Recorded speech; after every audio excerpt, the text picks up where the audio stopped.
Well, hello, everyone. Welcome to Spy Stream. Spy Stream is a very special stream that we do on my channel where we infiltrate a live woke training of some sort, and we stream it live on the internet without them knowing we're streaming it live on the internet, and we let them say what they would say when they think they're operating among friends.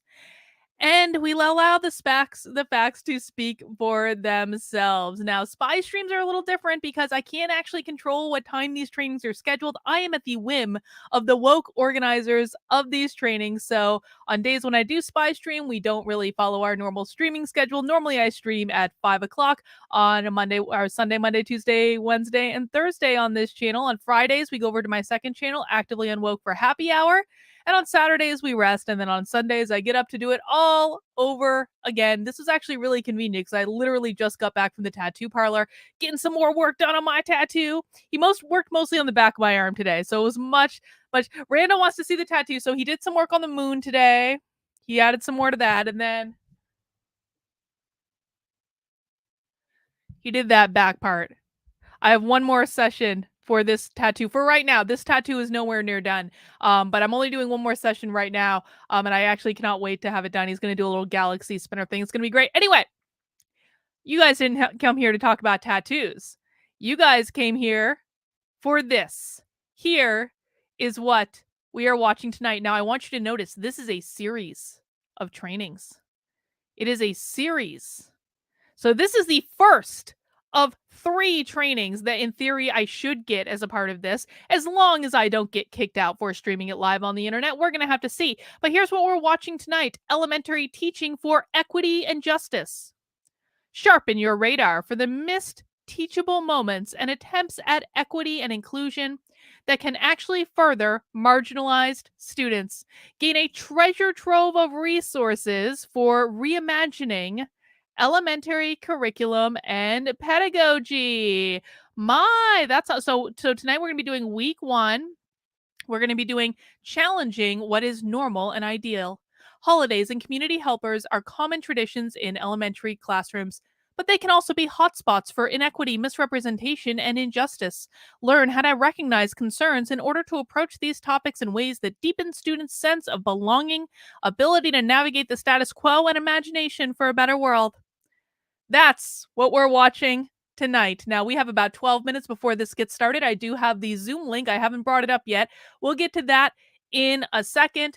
But before we get into that, a few ground rules for Spy Stream. Now, with Spy Stream, what I do like to do is I like to allow the training to kind of play out.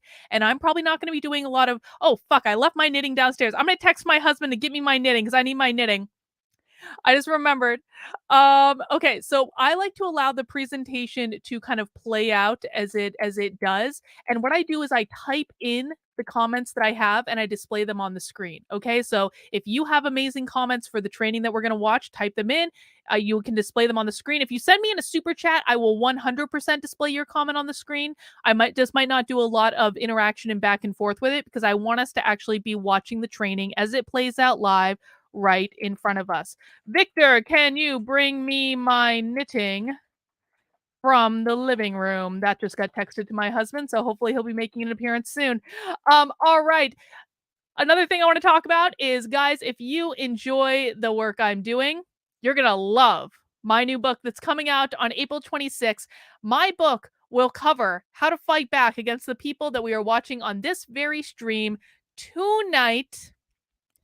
I'm really looking forward to it being released. I can't wait for you guys to see it. This book is your ultimate guide for fighting back against woke insanity in your life. It's called Actively Unwoke. It is filled with case studies and tips and tricks and things that every single person, regardless of whether you want to be public on the internet or anonymous, or you just want to go and fight back at the school board meeting, regardless of any of those things, this book will tell you how. This book will explain the woke to you in plain English that anyone can understand.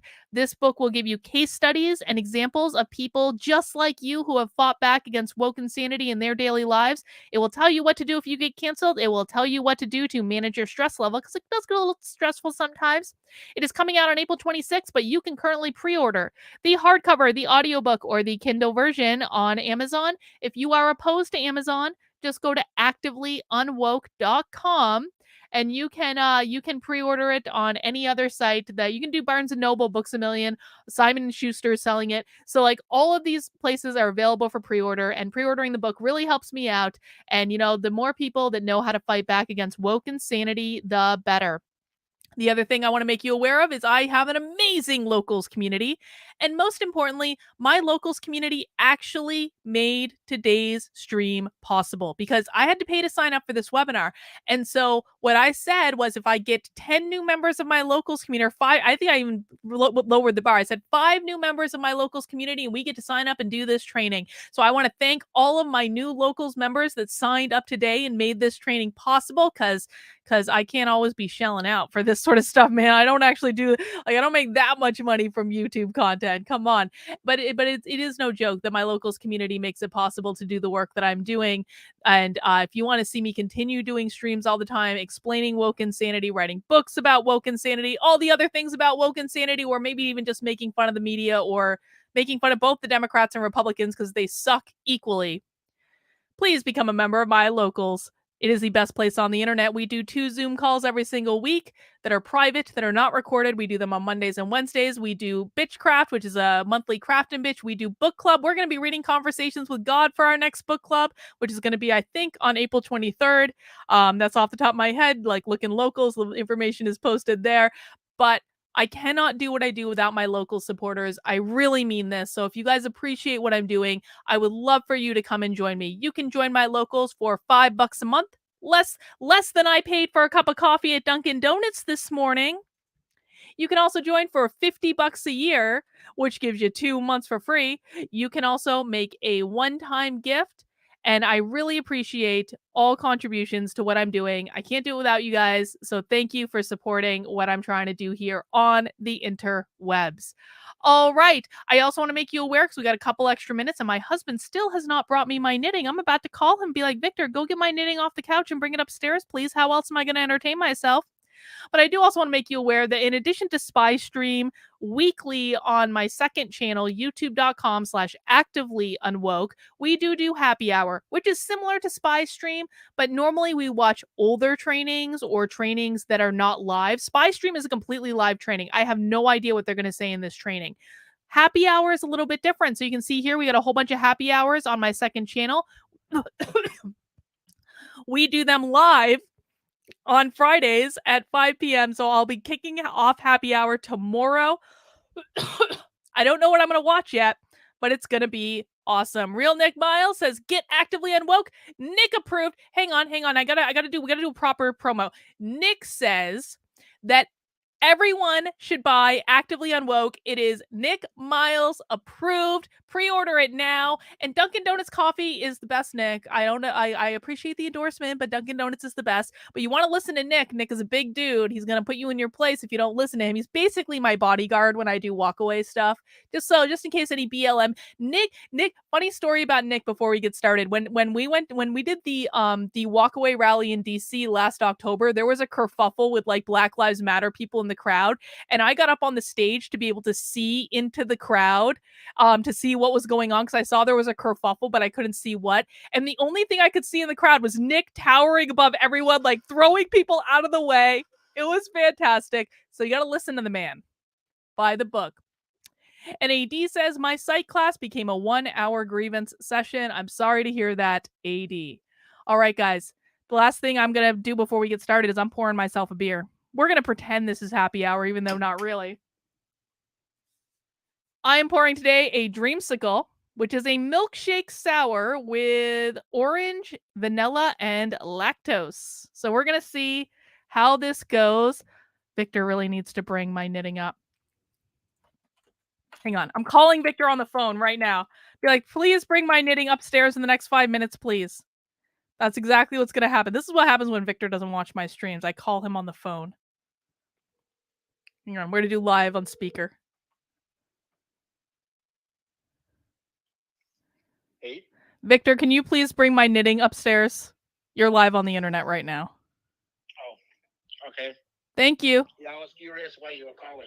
Yes, I'm calling because I left my knitting downstairs, but I'm live on the internet, and so are you. And I would like my knitting upstairs, please. Okay. Thank you.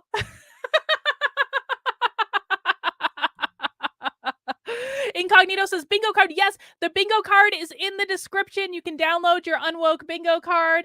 And that'll be great too. Now, I'm gonna sign into this training, okay? I'm signing in. And oh fuck me. I don't think shit. Hang on. Settings. Audio settings. I gotta make sure I have the right audio settings. Audio. Okay. Can you guys still hear me? Can you go? Yes. Thank you, Victor. Do you need any more yarn or anything? No, I'm good. Thank you. Guys, can you still hear me? I effed up the audio settings when I was coming in. But let me get logged into the session.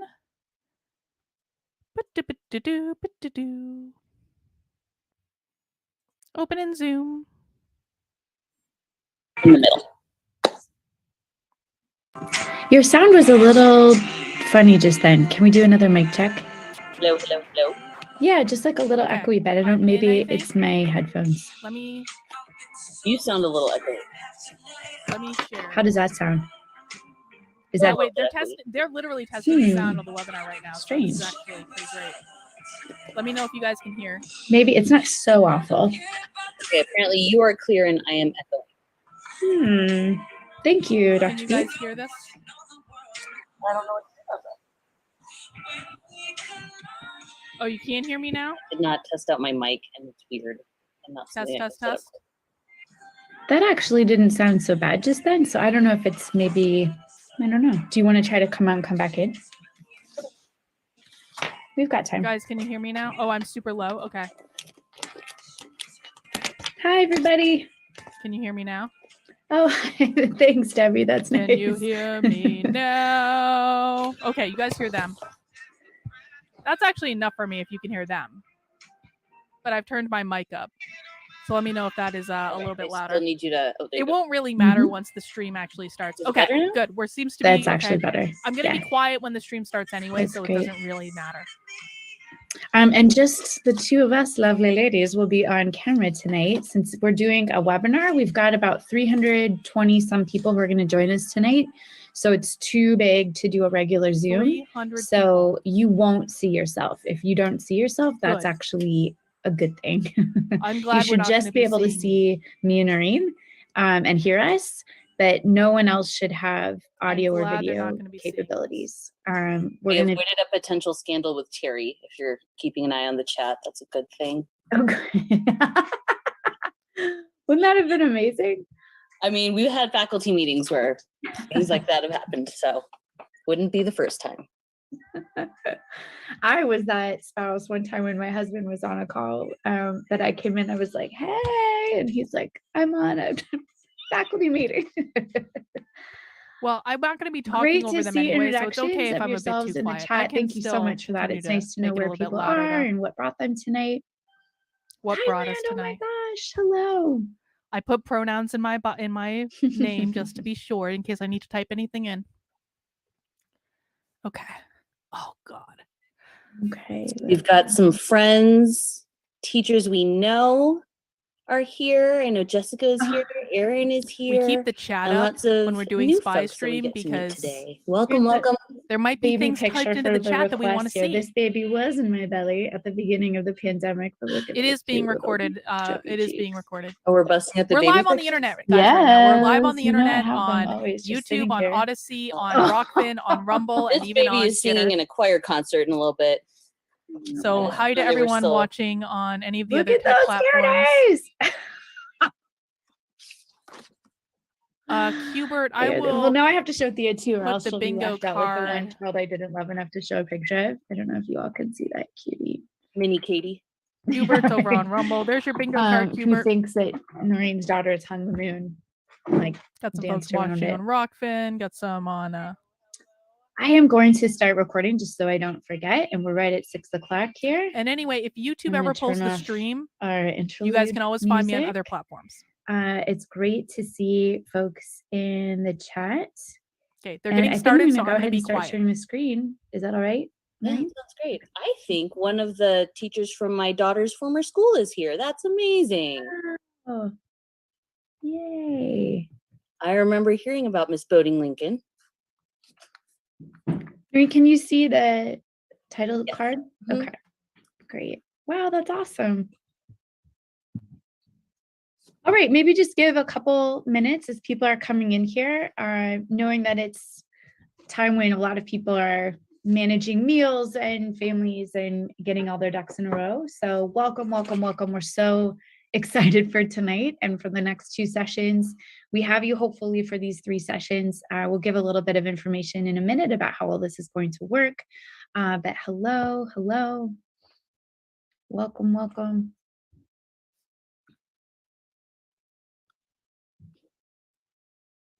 Noreen, which session do you think you're most excited about of these 3? I love to talk about children's lit, so I'm really excited about next week. What about you? I mean, tonight I'm just giddy that we're getting to do this and I'm excited for it to start. So maybe tonight, but I know every teacher, every district, every school that I'm working with right now is really wanting to talk about what we're going to talk about in the 3rd session. So excited is probably the wrong word for that, but like I know it's needed and I'm grateful we have time and space to work through that with some folks. Well, and I see in the chat that someone is not able to get in using the link. Is Paul still here? Does Paul know how to help? Yeah, I can promote Paul here. Let me see if I can find him and see if Paul has any tech support ideas. Oh, I can allow him to talk. That feels like you are permitted. A few folks are getting error messages when they try to log in. Miss Clausen, I remember hearing your name too when Sophia was at Edwards. This is lovely. Paul, any suggestions for how folks can get in? I know I set up the Zoom, so that might be on me, but I'm not sure. If you I'm sorry, what was the first part of that? You're getting, what's happening? I missed like. That's okay. Noreen, can you update because you saw the chat? There's a bunch of folks in the chat saying that the email from earlier today works, but the reminder one that was sent more recently does not. Oh.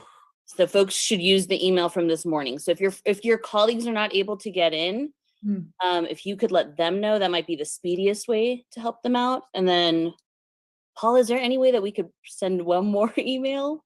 Yes, I'll go ahead and do that. Thank you so much. Because there is a period at the end of it. Okay, that might have been it. Oh, that sneaky period, which Paul did even ask us about. I know. I feel weird not putting periods at the ends of sentences. Same. Great. All right, so should we give folks another couple minutes? Yeah, it's just nice to see where folks are from. This is great. We have folks from all over the world. This is so exciting. San Antonio! That's where I'm from.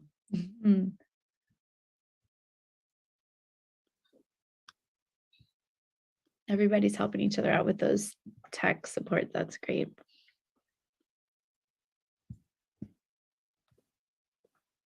Vancouver, Palo Alto, wonderful.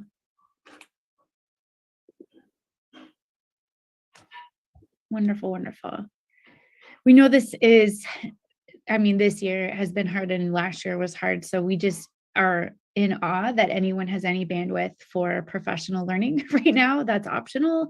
So we're super humbled that you all are carving out time for this and just so appreciative of the fact that you all are hanging in there and still committed to doing right by kids in elementary schools. So thank you so much. And yes, we just as a reminder, this is a webinar because we had over 300 people sign up. And so in order for the webinar to work, you should only be able to see myself and Noreen and only be able to hear us, but you all can operate in the chat as much as you'd like. And then there should be a Q&A box as well where you can post questions. And we'll get to this again, some instructions, but if you have questions throughout the presentation, pop them in that Q&A box, questions for us. And then we will gather them throughout the evening and then try to do our best to answer them by the end of the night.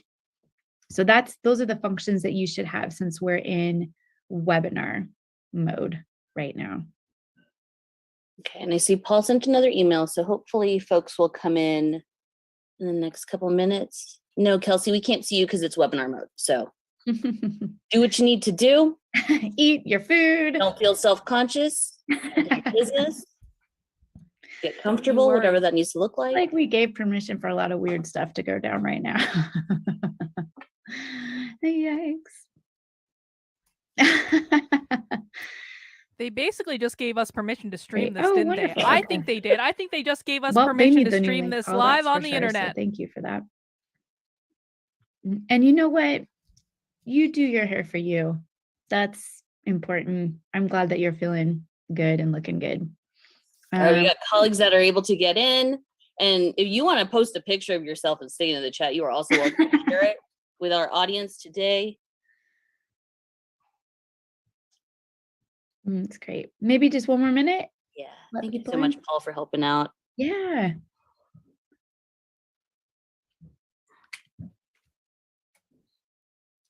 If you're just arriving, feel free to introduce yourself in the chat. We've got folks from all around the nation, the continent, the world. It's great. Especially impressive because I know time zones aren't super friendly to everybody. So I'm the queen of registering for webinars and not attending them.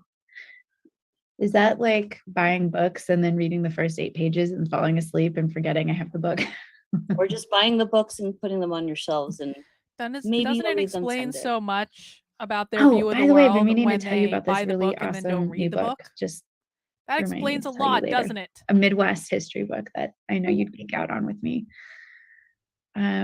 Great. I am coming to you from my basement in Des Moines. So anyone from the Midwest, I'm especially happy to see, but just obviously grateful for everybody showing up. But if Noreen's going to give San Antonio some special love, I have to give anyone from Iowa some special love. Welcome, welcome, welcome. Should we go ahead and get started?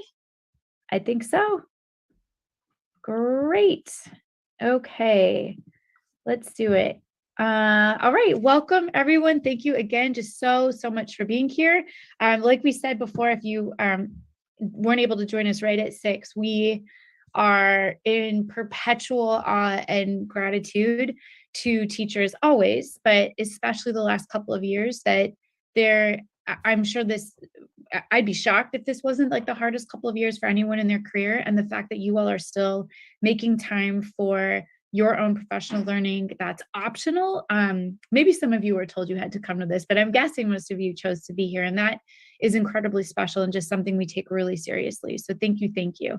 Tonight's session, we're going to focus on challenging what is normal and ideal in elementary curriculum. And we'll talk a little bit beyond curriculum, but really focused on the content of what we teach elementary students. Next week, we will talk about beyond passive voice, pedestals, and play acting. For those of you who are familiar with work Noreen and I have co-authored, this is where we'll talk a lot about heroification and gamification. And then our last session, we will focus on doing this kind of teaching for equity at the elementary level in a political climate that is not super supportive or conducive to it, what it's like to do this amidst fear and panic. So that's kind of a layout of where we're headed over the next 3 weeks. We've talked about this a little bit, but we have over 300 folks joining us tonight from all over. So we had to use the webinar mode. You will only be able to see the two of us and hear the two of us, that the Q&A is open for anyone tonight to post a question. We will collect those, and then we've set aside some time at the end of the night to answer those questions. And then if we don't get to them all tonight, we'll start our next session making sure we hit those questions for you. And then we are recording this session. So if you had to miss part of it, if something happens in the back of wherever you're listening and it's a crash and you have to go check and see what it is, you can rewatch this and catch up with it later. It will be available for 1 week. And then after that, it self-destructs, I guess. That's what we programmed it for. So you'll have that recording if for some reason you can't make it or you want to rewatch it. And then we just request that because we're sharing that recording, that there's no need for you all to record. But if you want to take some screenshots of things, that's fine. And Noreen has been compiling a lot of links that we'll mention, and that will come in the email to you all with the recording link, a whole bunch of links with resources. So when you see hyperlinks on the slides, all of that will come to you in the follow-up email tomorrow that Paul will send. Anything? We had a question, Katie. We can't, are we providing captions? Is there a way Oh to- gosh, great question. And can I turn that on? And while you look for that, I did see in the chat, and I will try to keep an eye on it, but there's a lot of y'all. So we may miss some stuff. If you are watching us, we cannot see you because it is a webinar setting. So don't worry about how you look, what you need to do, handle your business. We cannot see you. There we go. Hopefully the closed caption is up. Thank you so much for whoever made a note of that. Much appreciated. All right, you want to do a little quick introductions here? We already showed our baby pictures. I don't know what else there is to say. All right. Well, hello, everyone. My name is Marina Rodriguez.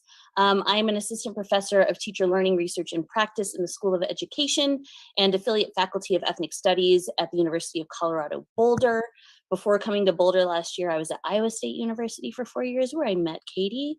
And before I became a teacher educator, I was a bilingual education teacher in Austin, Texas for 9 years. So I bring a lot of those stories and experiences with me today.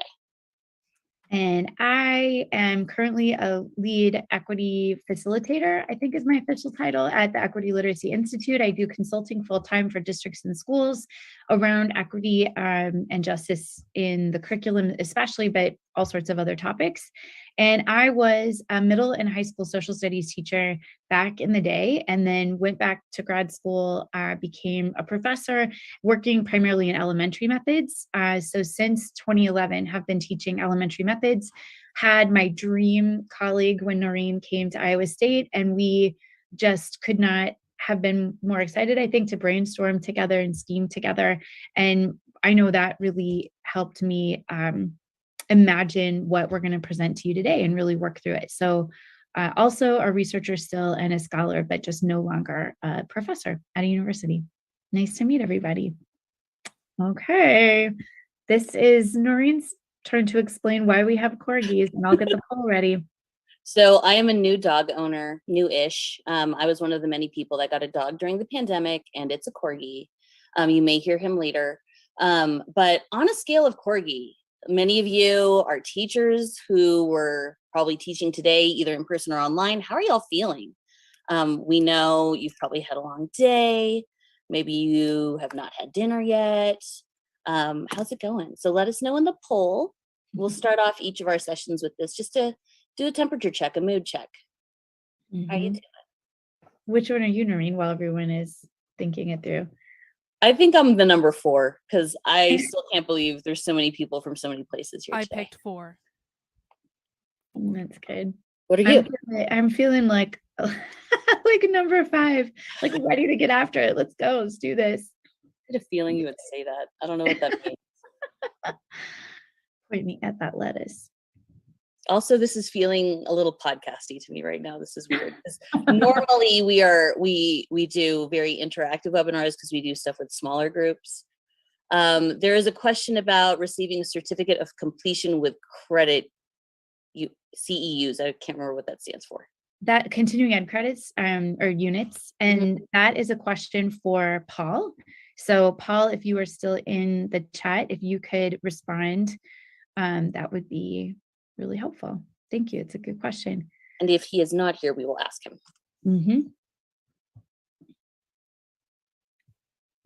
All right, we got 92% participation. So if you have not voted where you are on a scale of corgi yet, please do so.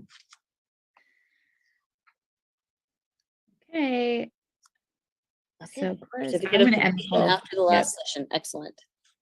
Cool. Here we go. We've got a lot of eager corgis. I have a couple of other tenacious lettuce eaters with me.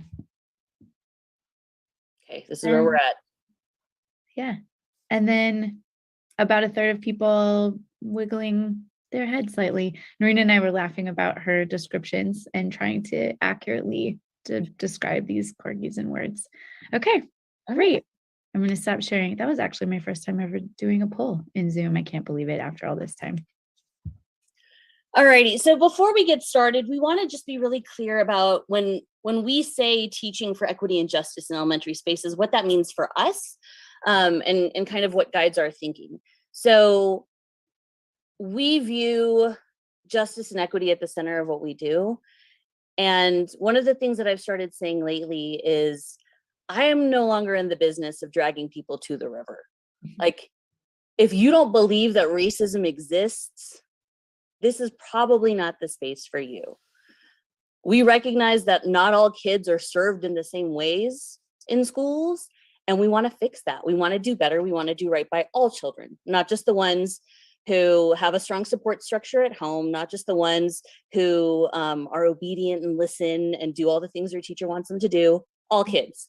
And we recognize that that is hard and it's not easy, and we don't always have the tools we need to do that, but we want folks who are willing to try and work at it. And there are definitely things that Katie and I are still totally working on and still need to learn a lot more about. One of the things that I think we're both always trying to learn more about are some of the contemporary issues around gender, and particularly how we can support transgender children. One of the things that I've learned a lot more about in recent years is supporting adoptees, particularly transracial and transnational adoptees. So thinking about where, not even necessarily gaps, but where are areas where we just have a lot more to learn? How can we help each other and support each other through that work so that all children that come across our spheres of influence, whether you're an instructional coach or a classroom teacher or a tutor or a parent or an auntie or whatever, like how can we just do better by them? Whether it's in formal teaching or just in terms of, hey, I see you have that book. Let's talk about that book, right? So it's kind of like an overarching view of trying to serve all children, better understand each other's humanity, and for those that we know have been marginalized in the past, to try to remediate those harms, so that no one feels as if they have to hide some aspect of themselves when they are around us or in schooling spaces. We also talk a lot about, in our work together, the ways that we want to center ideas about a beloved community and about our mutual obligation and concern for other people. So this isn't about competition. This isn't about individualizing everything. It's about building community and understanding the ways that our differences matter in community, and that they matter so that we can better understand our obligation and connections to each other. And it's not just to people. This is another area that Noreen and I are trying really hard to push ourselves, but to think about more than human life, not focus just on humans and our obligations to that, but our obligations to everything that surrounds us, to our environment, to our community. So that really anchors us, and it's one of the reasons that we connected and were able to collaborate so closely, because we have a compass that is pointed at the same North Star. And something that we really stress, whether it's with our pre-service method students or when we work in professional development, we can share and articulate our vision of what makes a better world and our vision of what constitutes good teaching and why we center equity and justice and what we even mean by that.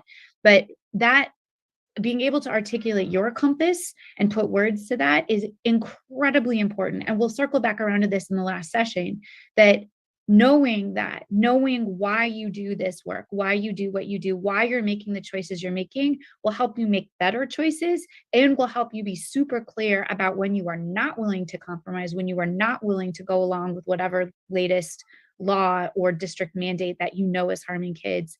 But having that very clearly articulated for yourself will be an incredibly powerful tool. And it will help make sure that if you have critical friends, that what you want your practices to embody actually are showing up in your actual practices, because we know sometimes like what we dream about and what we want to do, and then what actually happens in our classrooms can sometimes look really different. Thanks. Anything else, Noreen? I know we could talk about just this all night, but we've got more. I think that's a good start. Yeah. Okay. So today we're going to talk about these two, what we call problematics, that we have noticed in our research and in our practice that happen a lot in elementary curriculum, in elementary teaching. So one is what we're calling normalization, and one is what we're calling idealization. And we could have picked a dozen different unit content areas that are commonly taught in elementary schools. We could even have picked common practices, but we chose these two because we think they're especially useful at illustrating why normalization and idealization are such big problems at the elementary level. So Noreen is going to talk first about normalization using the unit of teaching about holidays, or sometimes it's not a unit, sometimes it's just how holidays are taught throughout the year, to really unpack what we mean by normalization. And then I will talk a little bit about idealization through how we teach kids about community helpers, two very common elementary themes. Alrighty, so when we say normalization, we're thinking about the dominant narrative that's happening in an elementary classroom space or in an elementary school space. So whatever is viewed as normal, whatever is viewed as the thing that is a shared experience. And we got to disrupt that because it's not necessarily shared by everybody. And when we think about normed identities, there's a certain kind of identity that's centered and is also echoed in the ways that schools run. And that is, unsurprisingly, a white racial identity with descendants from Europe, English speaking, cisgender, heterosexual, Christian, legal citizen of the United States. We could keep going on, able-bodied, right? So there are all these particular identities that are always centered more than others. And so we want to push back against that. And like Katie said, I'll be talking about that specifically in the context of holidays, but we could apply this to a lot of different things. So we're going to start off both of our sections by talking about what we term pitfalls, or when teachers are trying to expand the way that they've taught particular topics, but there's still some problems attached to how they do that. So the first pitfall we're going to talk about is exoticization, and that's when there is excessive attention paid to something that differs from the norm. And so because you're laying all that extra attention on it, it actually frames it as strange or different rather than making it seem like another way to be that's just, you know, fine, that's just normal. So for my example here, I have a series of like dolls that we'll look at to exemplify each of these. I picked out a Miss Philippines doll. This is a special edition Barbie. I am Asian American, my mother is Filipina, and there were no Barbies that ever looked like me when I was a kid, but they started having these like global Barbies come out, and the one that you see here is pretty illustrated, where she's wearing like a very traditional Filipino lace top with these big poofy sleeves. Obviously that skirt is fabulous, but this is not necessarily what people who are walking around in the Philippines, like on the day-to-day, would wear. But this is how they're being depicted through this Barbie, right? So it's very exotic, it's very different. Sometimes people fetishize this stuff a little bit, but it's really setting it even further apart from what is considered the norm. Another pitfall is tokenization, which is superficial or inaccurate attempts at diversification that include a single simplified narrative. And so here I have a selection of American Girl dolls, and they're trying to diversify the different personalities that are shared, but they're still reducing it to just like one story. So we see the Hawaiian American Girl doll. She has a particular story, but there are no other Hawaiian stories. There's just that one that comes attached to that particular doll. So it's still very simplified, not actually like disrupting what people understand to be the norm. And then the third pitfall is the expansion of inclusion. So you know what is often centered and you add more stories alongside it, but the norm is still very much what people will go back to. So many of you may be familiar with Legos. And the Lego figurines in the very front, I couldn't find an image that didn't have a stamp, sorry. The Lego figurines that are in the front are from the Lego Friends collection. And these Legos have feet that attach onto standard Lego stuff, but their heads and bodies are different from traditional Lego figurines, like the Lego men that you see behind them. And so you can't interchange things like hats. You can only interchange the Lego Friends here, which is like, as you can tell from the front, very fabulous and lovely, but it's very hard to be an astronaut if you can't wear a helmet for safety, and the helmets don't fit on any of these Lego Friends dolls. So we see additional examples of representation for Legos created, but they're not actually interchangeable with all the other Legos that kids might have. So that's what we're calling the expansion of inclusion. And there's, even in that picture, like they're still all from the same mold, like literally the same mold. So if we think about body shape, size, any of those things, like there's no distinction there whatsoever. We could talk again, when we point out these pitfalls, hopefully you're already thinking about other content that you could apply these problematic pitfalls to.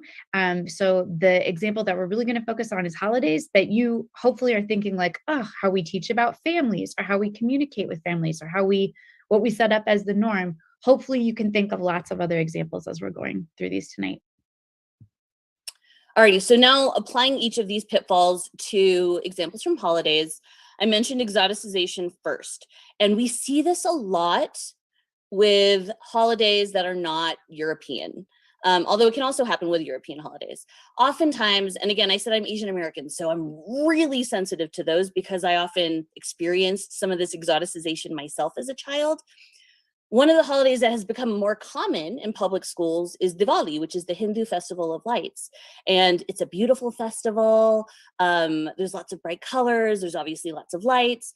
But oftentimes when it's taught as if it doesn't actually get celebrated in the United States. Or for those of you that are in Canada, in Canadian context, people celebrate Diwali in Canada too. It isn't unique to a particular country because it's a religious holiday.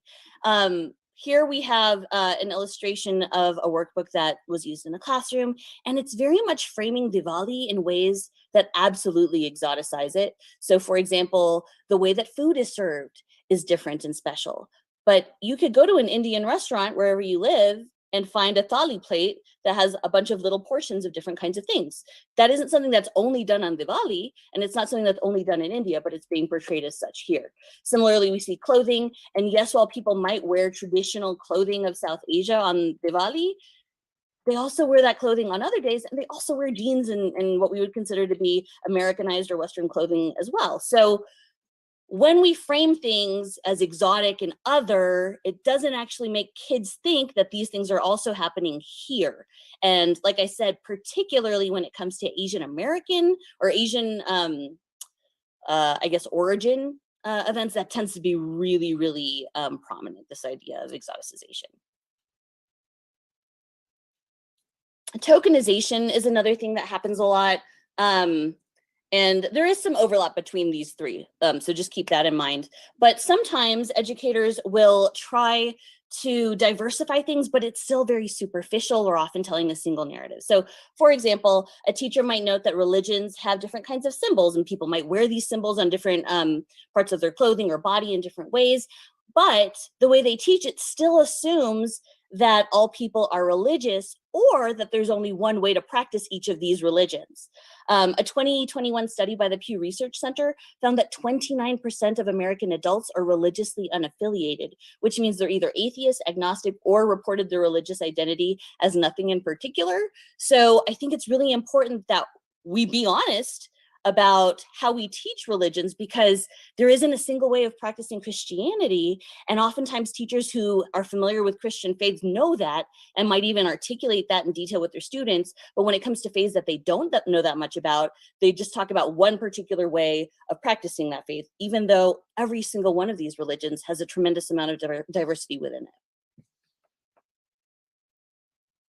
And then the last pitfall I'll cover is the expansion of inclusion, where again, you're adding lots of examples, but there's still something that's centered. And so when I taught first grade, something that was super common was, rather than just focusing on Christmas, we had winter holidays. And in the first grade hallway where I taught, there were 4 different first grade classes, and each of us took a different winter holiday. And so one classroom would focus on crafts and a read aloud related to Hanukkah, one would do Eid, one would do Kwanzaa, and one would do some version of Christmas. But we always did this in December, and Hanukkah and Eid are on the lunar calendar and don't always happen in December. And Kwanzaa is not a religious holiday. Christmas, Hanukkah, and Eid are. But it does happen after December 25th. And so oftentimes those are the common holidays that are lumped together to do winter holidays, but often it's because people are trying to avoid focusing on Christmas, but just the time in which they're choosing to teach all of these things is because of Christmas. So even though they're trying to expand the offerings that young people are being exposed to, Christianity and Christmas in particular is still often at the center.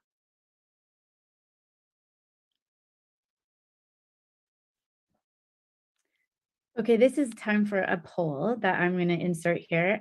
Noreen, I have a couple of questions. I don't know if you've been able to watch the chat at all. Probably not as you're presenting. But I know we've talked about this, or we've gotten a couple of questions about this in the past. And one has to do with whether, there are some schools or some classrooms that say we're just not going to do anything with holidays ever. And can you talk a little bit about our response to that question and why?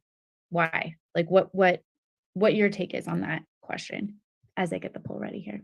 I know the idea of teaching holidays sometimes makes people nervous, but I think it's really important to recognize that religion is a really big part of a lot of people's lives, whether you yourself are religious or not. And so if we understand personally or in terms of the people that we're surrounded by that religion is an essential part of one's identity, I don't think it makes sense to deliberately exclude it. However, there are typically particular religions and sects of religions that are privileged far more than others. And that's where we need to be thoughtful, right? So if you're in a space where you're not supposed to teach about religious holidays and that's the rule, I mean, that's the policy of your school. But I think in a lot of spaces like public schools, there's a difference between teaching about religion and proselytizing or teaching folks that one religion is the one that they should follow. Mm-hmm. And proselytizing is not allowed in public schools, but teaching about religions is. That's great. For those of you who are able to fill out the poll, we're just curious, which one of these pitfalls do you think is most common at your school, now that you've heard Noreen give some examples and how these show up? Again, it doesn't have to be specific to holidays. It really could be in any way, but I'm guessing some of these examples resonate with people, or they're experiencing some of these themselves.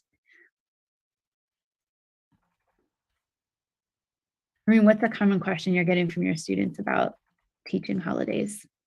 They often just feel like they don't know enough like non-Christian and non-like mainstream holidays, but that's why the internet is wonderful. And so one of the things we'll be sharing is, it's actually like from a slideshow I share with my undergrad students, because I know they have this question a lot, like, well, how do I learn about all these holidays?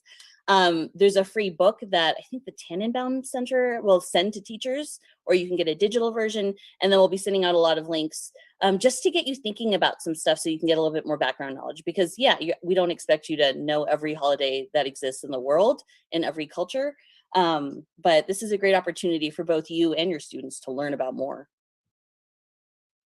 And I loved your point about decentering, like the ways that, let's just really be honest, that so often like winter holidays is still just trying to anchor Christmas, but get around the critiques that we're teaching about Christmas. And I've even thought this when we call it winter break anymore. I'm like, let's just call it what it is. Like, it's Christmas break. That's what it is. And I appreciate why the terminology has changed. But if just the terminology changes and not the actual systems and structures, then all we're doing is rearranging deck chairs, putting new curtains on the same windows, right? So the ways that we just need to be honest about what we're doing and then think through, like, does that make sense? Who does that benefit? Who does that advantage? Is that how we want our systems to work? Right. Like if Jewish kids still aren't able to get like a day off that doesn't require them to make stuff up for their high holy days, then changing what we call things isn't necessarily making appropriate accommodations for them. But that's a systemic thing.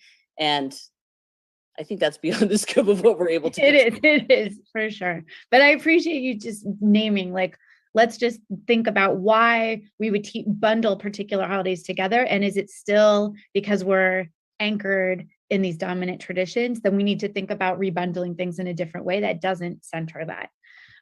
Okay, expansion of inclusion wins the award tonight of the most common pitfall that people are seeing in schools. Noreen, does that track with what you've been seeing or what you hear when you're working with teachers lately? I don't know. I don't really pull people. So I don't know. That's great. Okay.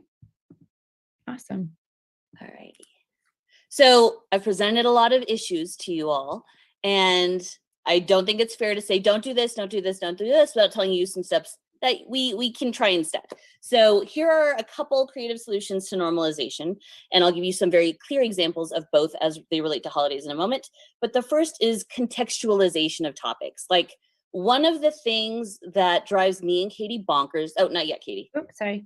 One of the things that drives us bonkers is when educators just do like a craft, but they don't actually explain why they're doing this craft, what this thing means, how it's related to this holiday. They just make a craft. What is that teaching you? What is that teaching them? Almost nothing. It's teaching them like cutting and pasting skills, which are important for fine motor skills. But are they actually learning about the thing that you think you're teaching them? Probably not.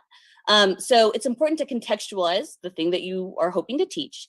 And also, how can we expand some of these ideas? So if we know that we want to teach a particular holiday, but we don't really know how to make it richer in terms of its content, what can that look like? We'll talk through some examples.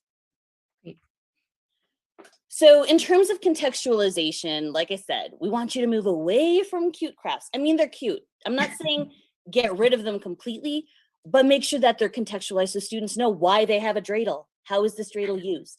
They understand why they've made this lantern. They understand the significance of this like dragon puppet that they've made. If we want meaningful learning to happen, I did say social studies, but this could be language arts. It could be something else. It doesn't just have to be social studies. A few things that you could focus on. Local holidays. So depending on where you are, there may be holidays that aren't necessarily what have always been taught in the past, but students might participate in those things. So I've only been in Colorado for 9 months now, I think.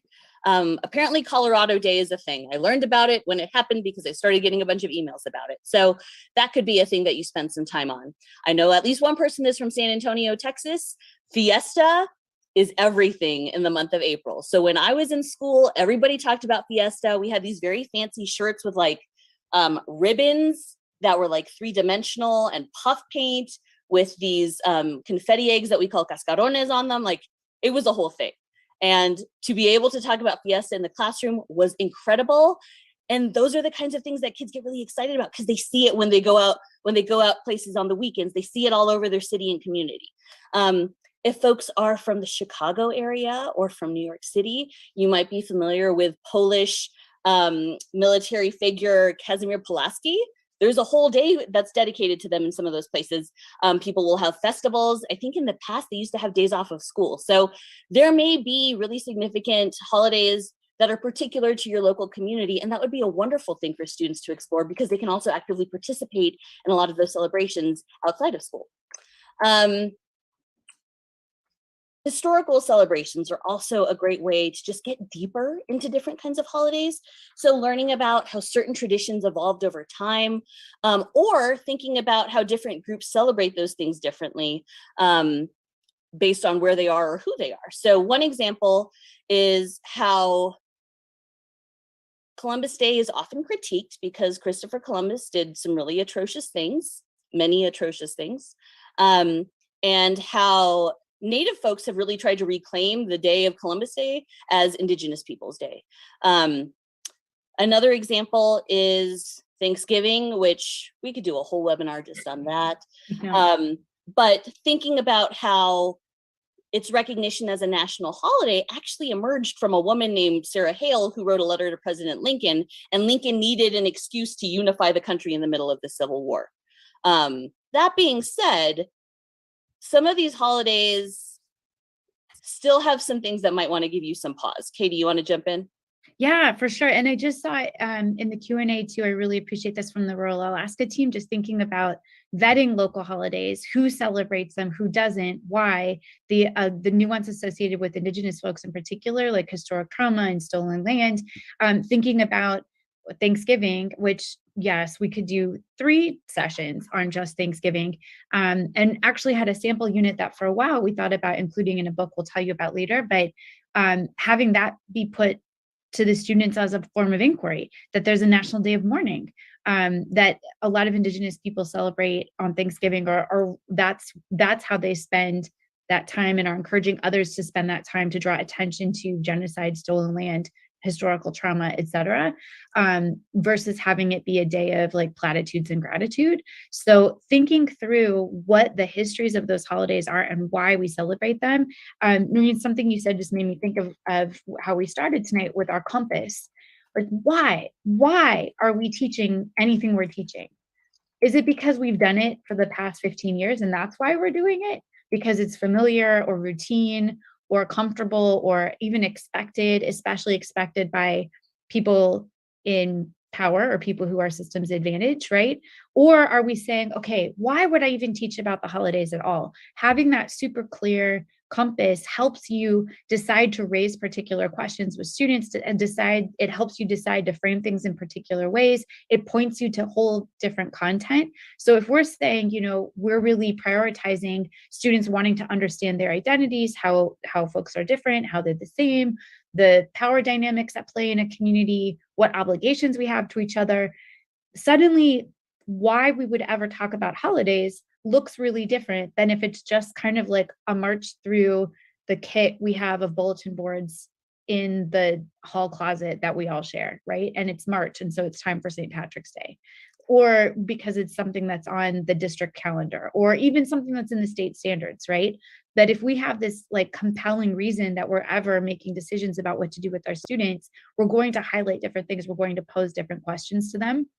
So in particular, this also matters for how we would use particular resources. Noreen and I will share a lot of books that we really love, a lot of children's lit, especially next week. That's what Noreen is most excited about, with her traveling suitcase of children's books that she'll take with her whenever she shows up at your school or at your university.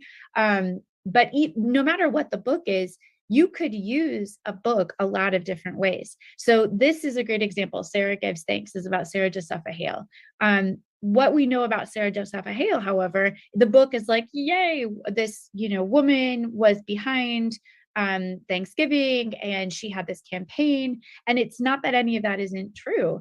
It is true. She was involved. She had this campaign to have Thanksgiving be a holiday that would unite people after the Civil War. She also was an abolitionist, but like a lot of white women who were involved in abolition did not make her anti-racist. And in fact, she was a huge supporter of Liberia and of having people who had been enslaved sent back to Africa, sent to Liberia, and wrote a book encouraging colonization, even framing formerly enslaved Black people as pilgrims to Liberia who would Christianize the indigenous people in Liberia. So her project of what it meant to have union and gratitude, and the story that she helped influence that became the myth of the Thanksgiving that we know, that has led to like cutesy bulletin boards that show up with cartoon pilgrims and cartoon Indian people, completely devoid of any sort of like historical context or connection to any particular nation or group of people. That like cartoon, like happy myth in large part came from Sarah Josepha Hale's construction of that. And so when we think about, like, I would still use this book, but I would use it in very particular ways, and I would use it supplemented by a whole lot of other things because of that compass that I have, because of those questions I want kids to be wrestling with, because of the commitments that I make to equity and justice in my teaching. All of this also obviously demands a lot of like content knowledge and background knowledge that we can't ever get enough of. Like, I learn something from Noreen every time I present with her, every time we talk. It's constantly learning this content that helps you be a sharper critic of the resources you're bringing in. And it's not to say, let's toss out that book. It's just to say, okay, how do we want to use this? What does that mean for how we want to teach about this particular content, in this case, holidays? Anything else about that, Noreen? Nope. And I learned a lot from Katie today. I could talk about white ladies with pies all day, and be careful, beware of those white ladies with pies. So the last creative solution that I have to share with you all today is expansion of ideas. So again, moving away from the cutesy crafts that have no context, there's a couple other suggestions I have. So think about what your students celebrate, rather than just going down this list that like your team has always taught, or I don't know, every state standards are different, right? In Texas, they were very rigid, but there are also like 181 of them. So you definitely weren't going to teach all of them. So if you can be choosy, pick the stuff that your kids care about. That's a great way to bring in their own cultural knowledge and to engage with their families in a lot of different ways, whether it's having a classroom celebration pre-COVID. I don't know what people are able to do now. Having students interview their families and see like how they would respond to different things, draw pictures of how they celebrate, bring items or objects from home of things that remind them of those particular celebrations. There's all kinds of stuff you could do. I have a picture here of a worksheet that could kind of open things up like that. Another example is just thinking about the different ways that celebrations happen around a particular topic. So it could be birthdays, for example, in Korea, and often celebrated by Korean Americans and Korean diaspora, the first birthday is really, really important. Did anyone watch Squid Game? There was a reference to the first birthday in Squid Game. And there's like just a really fascinating series of ways in which the first birthday is celebrated. So you could think about how birthdays are celebrated by different cultures, by different communities. Some people like to do cake, but a lot of people don't like to do cake. I have an older daughter who hates cake, so we've had to get creative. So just opening that up to your students. There's also lots of other things that you could do, particularly if your students are old enough to do research. So thinking about different kinds of New Year celebrations, thinking about ways that cultures around the world celebrate things like spring. We have a couple visuals here. There's Holi. There's all kinds of really rich traditions across Europe as well. I mean, every single continent has a range of ways in which they celebrate things. Even within countries, within cultures, you can find tremendous diversity. So there's a lot that your students can do and can learn, where they can actually like do small group research projects and then share across and think about comparisons and contrasts. So there's so much you could do, but very rarely do we deeply engage with holidays in this way. Well, rites of passage, even thinking about death, you know, like thinking about the human experience, the ways that people have and do mark those moments that make us human. And I just saw a comment in the chat about how some of these ways are like, are useful to avoid particular dilemmas. And I think that is absolutely true. And that might be, you know, for various reasons, a strategy people might want to choose. But we also encourage people to lean into those dilemmas and to make some of those dilemmas what you study with young people and what you're inquiring with them about. So thinking about Thanksgiving traditions relative to the National Day of Mourning in the United States, for instance, is that kind of contentious issue or dilemma or difference of how to think about it, that in and of itself can be a really rich, fertile ground to inquire with students. But it takes a lot of knowledge and it takes a lot of skill to do that well. But there's no reason to necessarily like avoid something just because there is maybe some contentiousness around it. And we'll talk about that more in our third session. Noreen, I know we always get the question about what if you have students who are Jehovah's Witness or for some reason, you know, have a reason they don't want to celebrate particular things. What advice would you have for people around that? So that's something that I dealt with personally when I was an elementary teacher. And my first year, I didn't know what I was doing. And so I was like, okay, we're going to have a Valentine's Day party. I started teaching in January. So this is like not even 2 months into teaching. And I had 2 students who were like, I can't celebrate. And so their deal with like their families and the school had always been like, when there's a holiday celebration, they're going to go to the library. And so we did that day because I had never had to think about that before. And then I was like, well, that sucks for them that they don't like, and one of them was like, I can have cupcakes. Like you could tell he was just like, I would like to stay here, but I know I can't. And so after that, I was like, okay, is me having this holiday celebration worth some of my students not being able to participate? No. So one approach I had the following year was we had, I couldn't use the word celebrate, but some sort of like friendship week where students could write compliments to each other. And I gave them these little strips that were on pink and red paper, and we made a chain of compliments all around the room. They could write little notes about what they loved. And so we had little hearts. So for the ones that were like used to having a Valentine's vibe in the classroom, they got it.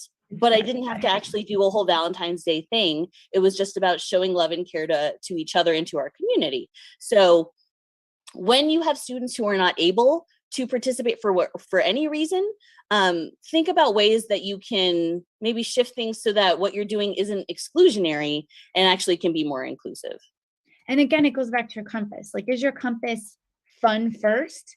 Because if that's what it is, then a whole lot of garbage can come after that, right? I'm thinking about Halloween and costumes people choose to wear that can be horribly offensive and damaging, right? And if your compass is saying fun first, engaging first, then you might miss some of the reasons why that could be really harmful, or even why my daughter's school just celebrated like the 100th day of school. And so kids dressed up as if they were 100 years old. And there were people that were kind of sensitive to that, to say like, well, that feels kind of like a strange thing to do. How can we make sure that it's done in a really respectful way of the elders in our community and not mocking people who are 100 years old or elderly, right? So just, again, thinking like, what is our compass, and have that be how we're filtering and making decisions about everything. And like we said, we have a bunch of links for you. You will get them tomorrow with the recording link. So these are coming your way shortly. The links that we're going to share are also going to credit where they come from. I didn't do that here. And I just have like a quick screenshot of one way that you could do a research project with winter holidays around the world. I'm not saying this is the one to use. There are others that are great. There are some that are terrible. Use your discretion. But I don't think that we should recreate the wheel. There are some really good resources out there. And so hopefully these links will give you some good starting points. Great. I can't wait to get these links. And I'm even part of this presentation. Noreen always has the best links. Okay, chime in at any time, Noreen, when we talk about idealization. This problematic overlaps with normalization, and we'll see some of those connections as we work through the examples. But when we talk about the problematic of idealization, what we're talking about is glossing over or ignoring anything that's real that might be uncomfortable or contentious or painful in some ways. And so idealization is when we present everything kind of as unicorns and butterflies, and why that is dangerous and harmful, even at the elementary level. And what are some ways to think about that? So just like with normalization, we have 3 common pitfalls that we're going to talk about. The first is one we call compliance.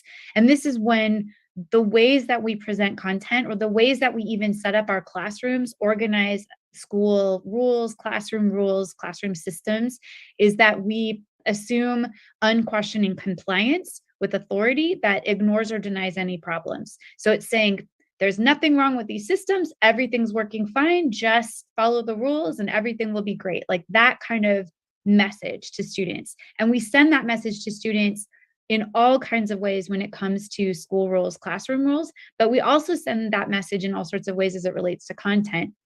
And I'm going to talk about community helpers, but I wanted to squeeze in a few other examples.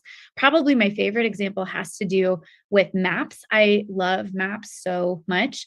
And the way that we present maps often is an example of this kind of compliance or idealization. So this is a classic elementary school map for teachers in the United States. This was my map that I pulled down, from like a screen, and I could never pull it down correctly. Like it always flapped right back up.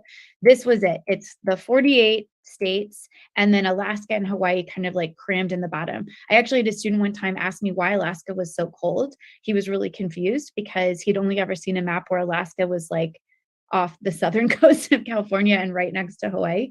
But this is such a common image.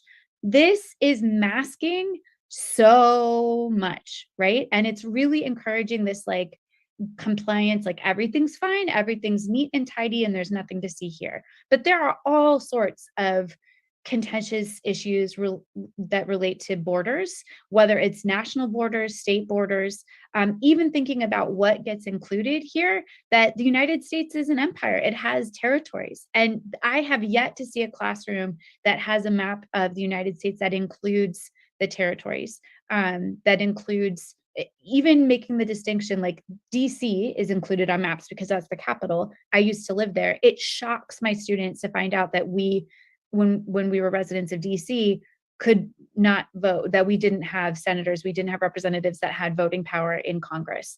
Up until recently, they couldn't vote for president. There wasn't a mayor. Like the representation was so different, right? Or when we look at what happened when a hurricane hit Puerto Rico, and you have folks in the lower 48 or even all 50 states saying, well, why would we send aid to this other country, not understanding that this is actually part of the United States. So the ways that we frame things that smooth over any questioning of authority or any questioning of systems that exist. So it happens in lots of maybe subtle or sneaky ways, and we want to make sure our radars are really sharp for this.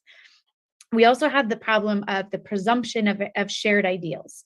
So this happens all the time in elementary school too, where we might know that we're presenting an ideal, but we're assuming that everyone has the same ideal we do, or that it's like a universal natural ideal, that there's nothing political about it, there's nothing constructed about it, and that it's easy to realize if you just follow the rules, again, if you just comply.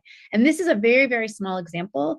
Noreen, if you can think of other good ones, please feel free to shout this out. But this is one that always sticks with me when I'm visiting elementary schools and working with teachers, is when I hear elementary teachers say, okay, friends, everybody come back to the carpet.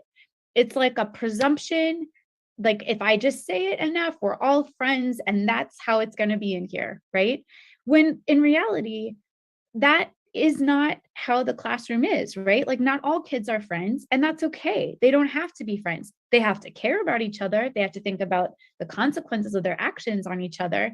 But that's that difference between beloved community and mutual obligation and like a forced, like toxic positivity where everything is great. I mean, if your principals came in and said like, okay, friends, we all know we're not friends with everybody we work with, right? And there might be people that are sitting across the table from you that completely drive you bananas and you wish weren't your colleagues, right? And so it's that like really toxic positivity, like pretending that everything is okay and that we all share the same vision.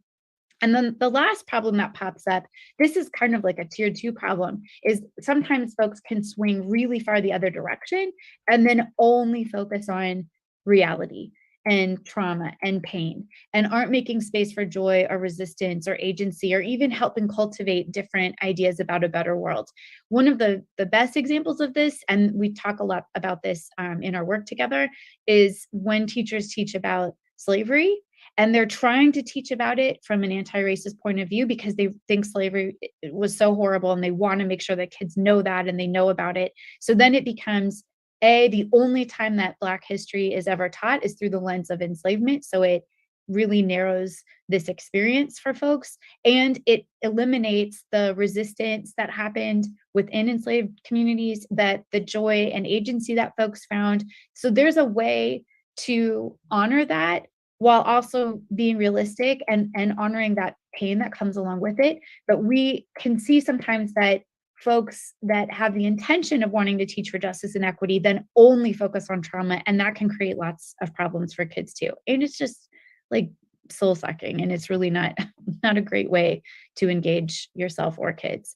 When we talk about community helpers, let's dive into these pitfalls with this unit of community helpers. These are probably familiar books or images.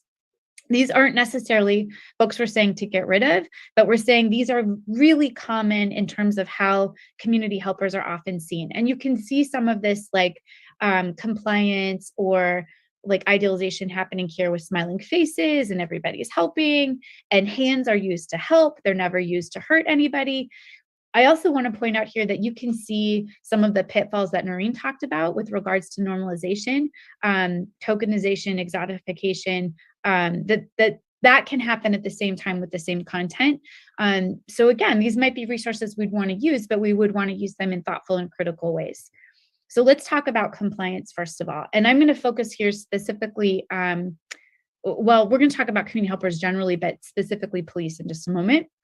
So when we think about compliance, again, we're just ignoring that any problems exist in the world and everything is like smiling and happy. And what really struck me about these bulletin boards is even the soldier who is holding a gun, it's like this, it just seems like a really incongruent image to include on this bulletin board. It's not that I wouldn't teach students about military folks, especially if kids have members of their family who are deployed or they're part of military families, maybe they've lost people.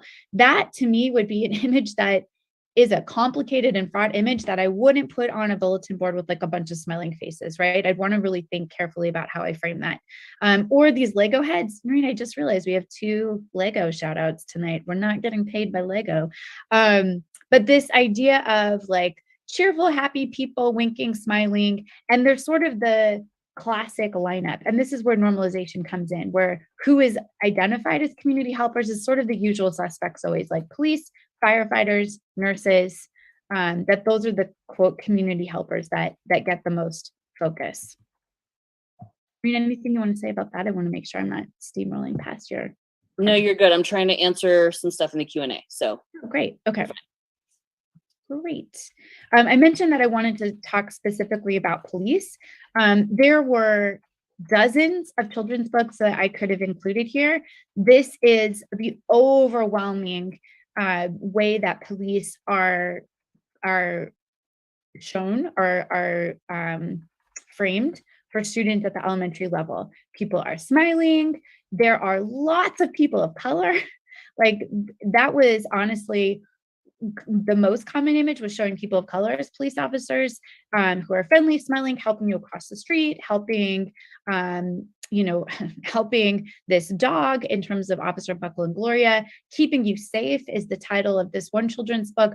All of these like very idealized versions of, police having like hijinks in Richard Scarry's book, like just kind of happy-go-lucky, helpful community helpers, right? That this is the framing. There's a really fantastic article that just came out a few months ago that we will send you the link to in the follow-up email after this, by scholars Kaluri and Young, that talk about how that image only resonates with certain people in certain communities, right? And for a lot of the kids that we work with, those images are really incongruent, and there's cognitive dissonance around how they might learn about police in schools and how they're experiencing police in their communities. So they note that for many in communities of color in particular, law enforcement is an illegitimate, persistent presence that is embedded in larger systems of repression. However, state social studies standards largely present law enforcement as the opposite. Police are wholly legitimate, only momentarily visible, especially when you need help, and abstracted from systems of racism and social oppression. So if we're teaching kids like, these people are here to help you, and they are helpful, and that's their job, and that's their role, and that's why they've always been here, that is glossing over a lot. That's also negating, even gaslighting, the experiences that some kids in communities are having with these community helpers that we're showing, right? Same with teachers, honestly, right? We know that there's a lot of problems with a lot of these professions, especially when we think about it through the lens of anti-racism. So thinking about that problem of compliance, there's also this concern about the presumption of ideals. There's a great story from Bill Ayers in a book that he wrote several years ago as a preschool, like early childhood teacher, that he was really proud of the preschool, that they had lots of multicultural dolls of different genders, and that he was super excited that that was the ideal that these kids were growing up with and surrounded by in the school. So this little like female firefighter doll. And then they took the kids on a field trip to the fire station, and they're chatting with the fire chief, and a little girl says, I haven't met any girl firefighters. Like, when is a girl firefighter going to work here? And the chief laughed at her and said, I hope never. Like, what a reality check, right? And so it was this moment to think about, and it's always stuck with me after I read that, the way that we might be really excited about the ideals that we're presenting to kids and really believe in those, and it might be totally at odds with what's happening in reality. And we have to be really honest about that. And we have to be able to bridge that gap for students and make space for the reality of what exists in age-appropriate ways. And we'll talk about that term age-appropriate in just a moment. But that idea of presenting this world like anyone can be anything if you just work hard, right? Or anyone can be anything if they really want to. Just understanding that is an ideal, and honestly not even an ideal everybody shares.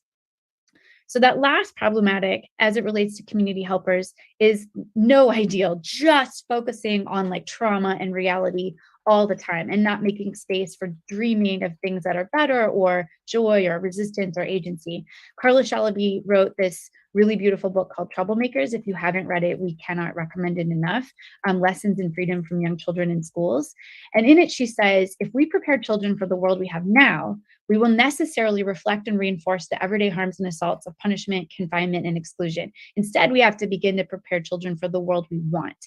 And that demands that we have both, that we are engaging them and we're making space for real problems, real questions, real concerns, but we're also helping them dream and imagine what could be better and want to work towards that and expose them to different ideas about that we really have to harness both of those for kids. And that's beneficial to every kid, whether they're experiencing those realities themselves, or whether it's just their classmates, or it's someone maybe in the next county over, the next city over, another country perhaps, developing that empathy, that's really important too. I know I want that for my children.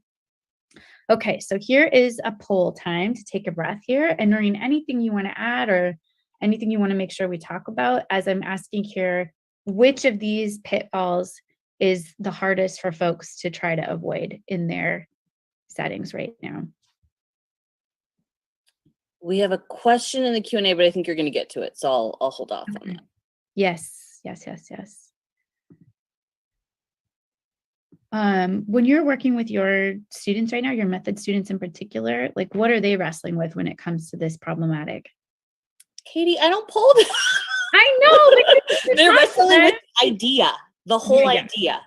Yeah. I mean, honestly, like, I don't think they filter it down into these things, right? Like, particularly because I work with pre-service teachers, so they have, and I teach social studies methods, so they barely see social studies, much less get to teach it. So they're not at this fine grain level yet. Yeah. And I think this is actually one that when educators commit to like equity and justice in their teaching, that pitfall of like, well, then I'm only going to be like brutally honest about the worst trauma, like that can be tempting to get sucked into.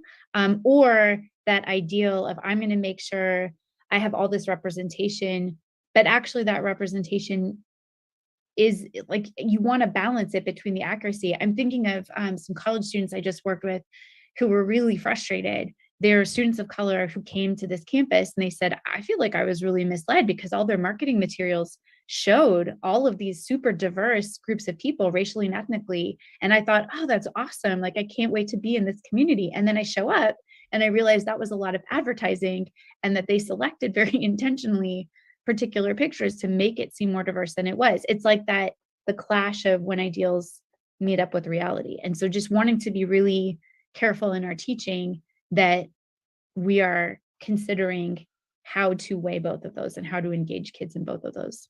Katie, did you forget that when we were at Iowa State, they asked me to be in a bunch of photo shoots? Because there were not a lot of people that looked like me in Iowa. I've been in those ad campaigns. And I mean, ultimately, that's where it tips back into what you were talking about with tokenization. Then you just start to feel like that's all it's worth, right? That's the reason you're there, is to serve as that like photo op, which is really frustrating. And we've got some really good questions in the chat, but y'all, I promise Katie's going to get to what we do instead. We're not going to just tell you what not to do. But I will say this, it's important to spend some time with this because it's amazing how much of this, and I say this, like how much my filter doesn't catch unless we're really trying hard to watch for things and that we're really being honest with ourselves about what's happening and what's going on. So I get why, we're really careful. We don't want to just spend time critiquing, but we do want to do that to help practice noticing how these things can show up and how we want to be able to do better and disrupt them. Okay, I'm going to go ahead and end the poll and then I'm going to share the poll. Can you see that, everybody? I mean, can you see the results? I can see it. I think they can see it. I hope so. It looks like that presumption of ideals. And I think that is definitely a really tricky one, like wanting to project more unity than might actually exist. And I think that comes from a fear of like, what if we acknowledge the division, or what if we acknowledge the differences? That could lead to some dangerous places. But to me, that's what classrooms can provide, is a safe space to explore all that, like a rich, healthy space to explore that.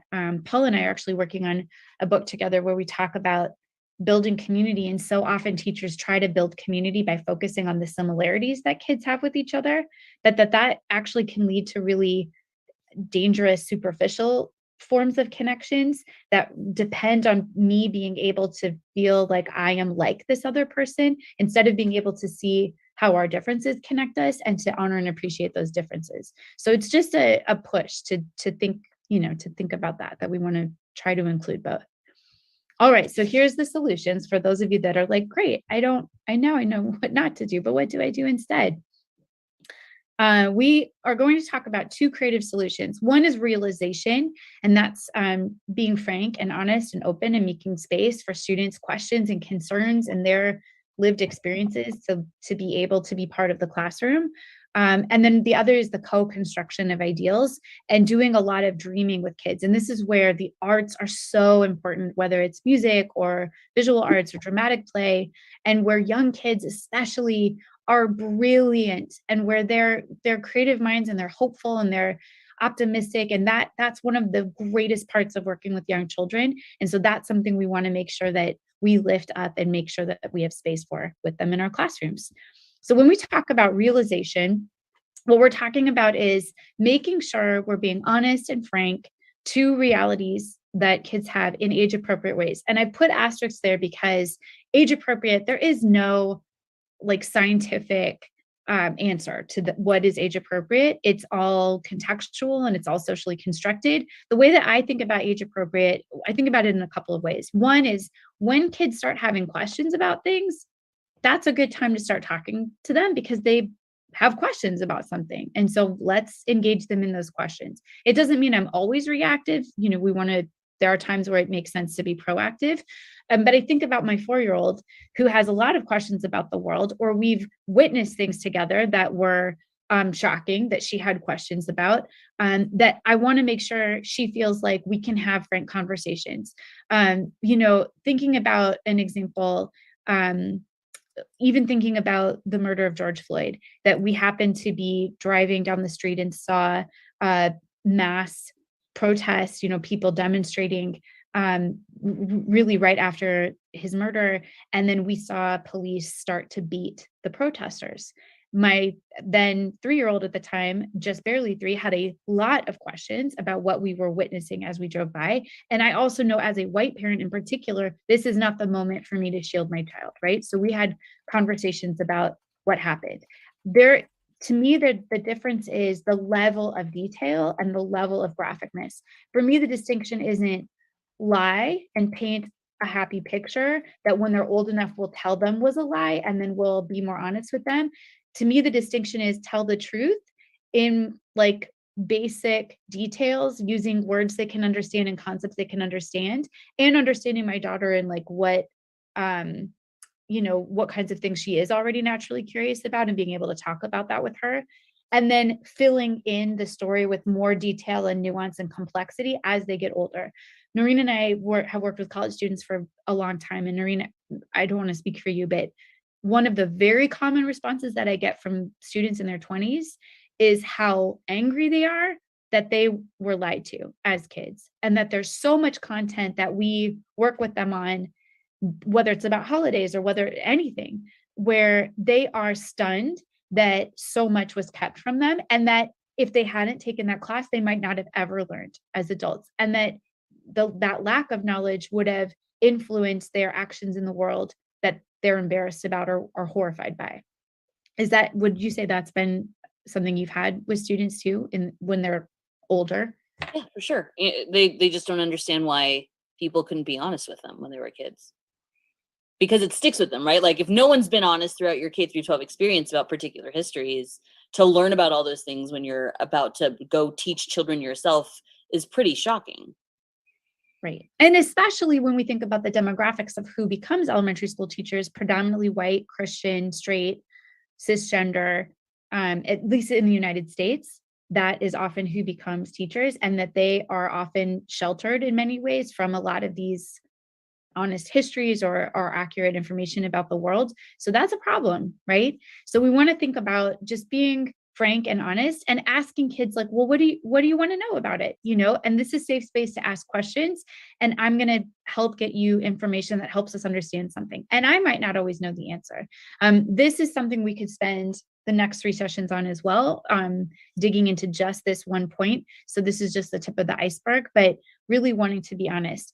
Being responsive to current events. There's a scholar at Michigan State, Alyssa Hadley Dunn, that has a really fantastic book and Facebook group called Teaching in the Days After. And it's all about when something happens, like we just had a school shooting in our district a couple of weeks ago. And so what happens when that happens, or when news of war breaks out, or the insurrection on January 6th, whatever it might be, that kids will come with lots of questions and lots of misinformation.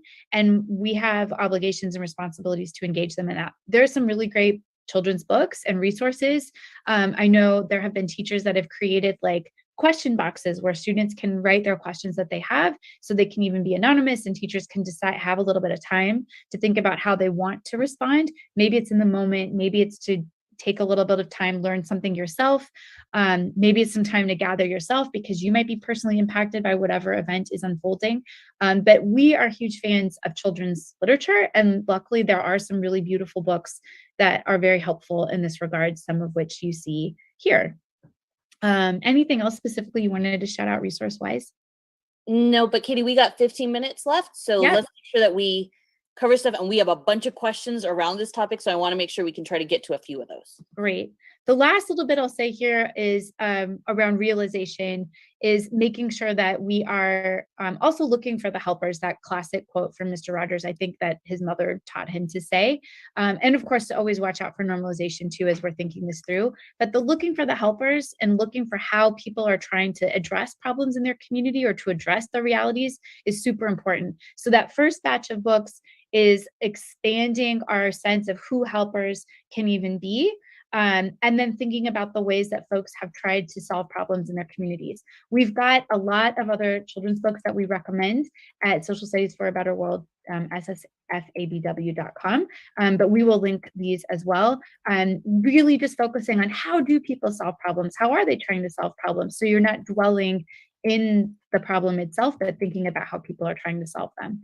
With co-construction of ideals, Key Gross has a great website called Woke Kindergarten. This is just one specific resource, but she's got, they've got a great video about what makes us safe, and it's automatically playing. And so I'm going to pause that so that we don't need to do that. I asked the question. But really these questions that are at the end of this video, which is almost like a board book that they made and put online, instead of just presuming that we're going to teach that police officers keep us safe and that we are grateful for how they keep us safe, to ask questions about what makes us feel safe, who makes you feel safe, and why. Why do some people feel safe with police and others don't? Like acknowledging that reality, that complicated reality. What can you do to make sure other people feel safe? These kinds of questions are co-constructing an ideal. They're not taking for granted that we're all experiencing the world in the same way, and they're acknowledging reality while not dwelling in that trauma, right? These are really powerful, simple, beautiful questions that even 4- and 5-year-olds could absolutely answer, and they would have beautiful, powerful, wonderful things to say about this. Again, just co-constructing that together. All right, and now technologically, my little clicker, I think it's stuck sometimes when I've got YouTube. We will send these links out again. Noreen, can you just make a quick note? I'll make a note too that I want to add teaching in the days after to this list as something that's helpful for people. But again, we're using community helpers as a specific content piece that's super common at the elementary level, but this idea of idealization is actually happening all the time in schools, and we want to be paying attention to it. Okay, before you get to that, we got a bunch of questions, Katie. Are you ready? I'm Okay, ready. here we You go. answer them too. It's not just me. We may not get to all of these in today's session, and so today, next week, put your questions in the Q&A, please, if you want us to address them to the whole group. And if we can't get to everything today, we'll try to start off with a few of them next week, since we know we started a little bit late because of the link snafu. So, okay. I will answer this one real quick, because one of the reasons we might want to avoid celebrating Halloween in class is because some BIPOC children can't afford costumes. I don't want us to have the view that only BIPOC children are low income, so let's first make sure that we're not looking at all Black, Indigenous, and children of color through a deficit lens that frames them all as financially insecure. I think avoiding celebrating Halloween in class is an issue for a lot of reasons. One, it's super distracting if you've taught with children that are wearing costumes all day long. Two, it is a class issue. It doesn't have to do necessarily with ethnicity, race, but can all the kids afford costumes? And then it also becomes like a competition about what kind of costume you have. When I was young in the 80s, we had those ones that were like shower curtain fabric. They were not very fancy. But today, like, they have the ones that have like the muscle padding for Superman and whatnot. Like, those are expensive and not everyone can afford that. So, you know, you're really kind of putting kids in a position to like feel embarrassed, or like maybe they have family members that forgot. It isn't necessarily just that they can't afford it, but like what access do they have, broadly speaking, right? So there's lots of different reasons why Halloween celebrations in class can be really tricky and actually can make things more complicated than they need to be. So just wanted to address that real quick.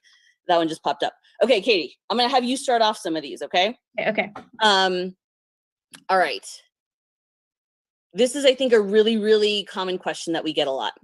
So given what you've gone over so far, Katie, how would you teach about police to small children, particularly if they might get lost or they need to know who they can go to when they need help? Yeah. Yes. I'm sorry. I was just reading the questions too, and like, ooh, these are all really good questions in the Q&A. This is where we're balancing like the ideal and the real, right? Because that last problem of only focusing on problems would be to say like you can never, or presenting a group as like all bad, entirely bad. And we'll actually talk about this more next week when we're talking about heroification as a problem, that presenting simplified versions of like good guy, bad guy, that's just not even realistic. So thinking through how we would want to both honor, and there are kids whose family are police officers and who they love them and trust them and are wonderful people, right? Or police officers that maybe in the school and are trying to have a great relationship with kids and to be seen as people that they can come and trust. So that's a great part of it to bring. So for me, it's not whether you say this or you say that, it's about making sure that we're making room for a fuller picture. So to talk about like, hey, there are absolutely police officers that want to help. Like that's something that our communities have been asking for and want to make sure people are ensuring that happens with police.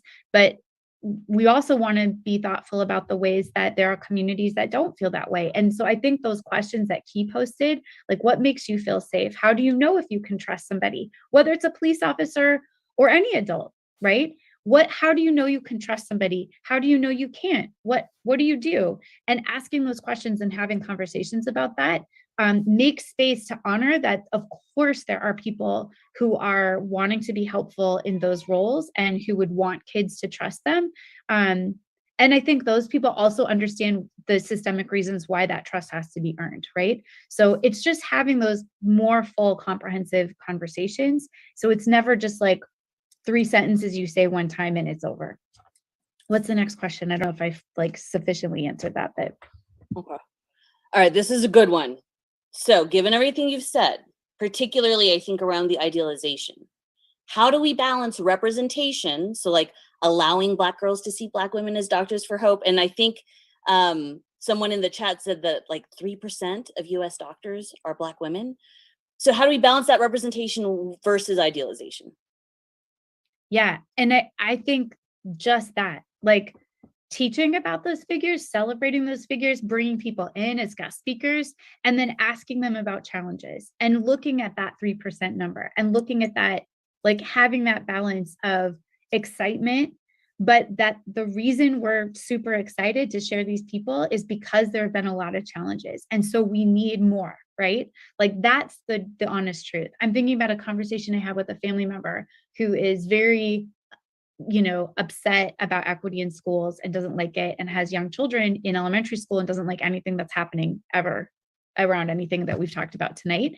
And he said, I just want my kids to really learn about interracial friendships and like when people have worked together and have like risen above things. And I said, great. I love learning about those friendships too, but they only make sense if you understand the context within which they arose. So thinking about why it's so important to lift up and amplify underrepresented folks or people who have been actively marginalized and minoritized in certain professions. Like the reason that's so important is because it's historically, systematically so difficult, right? So it's almost like you can't do one without the other. And I think, let's say you brought in a guest speaker to make space to talk about challenges and what supports they had and what helped them, and that those are conversations and questions like that firefighter story with the field trip to the fire station, like trying to bridge that gap between the ideal and the real, but making space for both of them. So Katie, for these resources that you have listed here, and like, I do think we should let folks know that some of the stuff that we're sharing about community helpers, these are people have been thinking about this for a long time, but there isn't necessarily a ton of resources out there. So it is a shorter list. Yeah. Are any of the resources here things that educators can share with parents and families to help have some frank conversations with children about the truth? The person who asked said that they were having some challenges during the pandemic with convincing parents to be honest. I mean, the pandemic is another great example of like of community helpers and wanting to like appreciate frontline workers, to appreciate nurses and doctors. Like those are certainly people who've been incredibly important community helpers. But if we're going to talk about why they're so important, we have to talk about some like kind of hard and scary things too. And it's just talking about them in sort of matter-of-fact ways.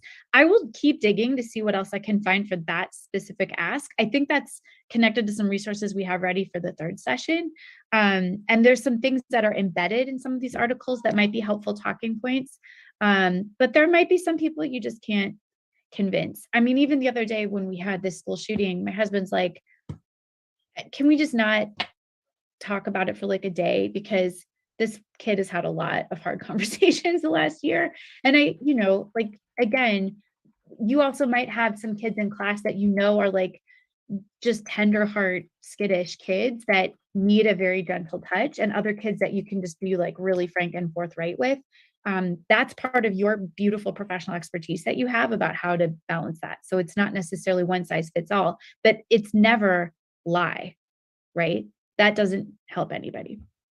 So I'm going to answer 2 questions real quick, and then we can move on, Katie. And then there's a few other questions that we can try to address at our next session.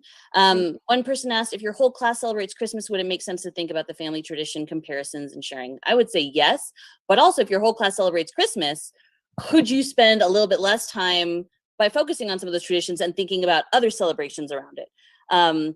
Like, I love thinking about the ways in which Christmas is celebrated around the world. Like in Australia, it's fascinating because it's summertime there. So they have Santa in surfer shorts.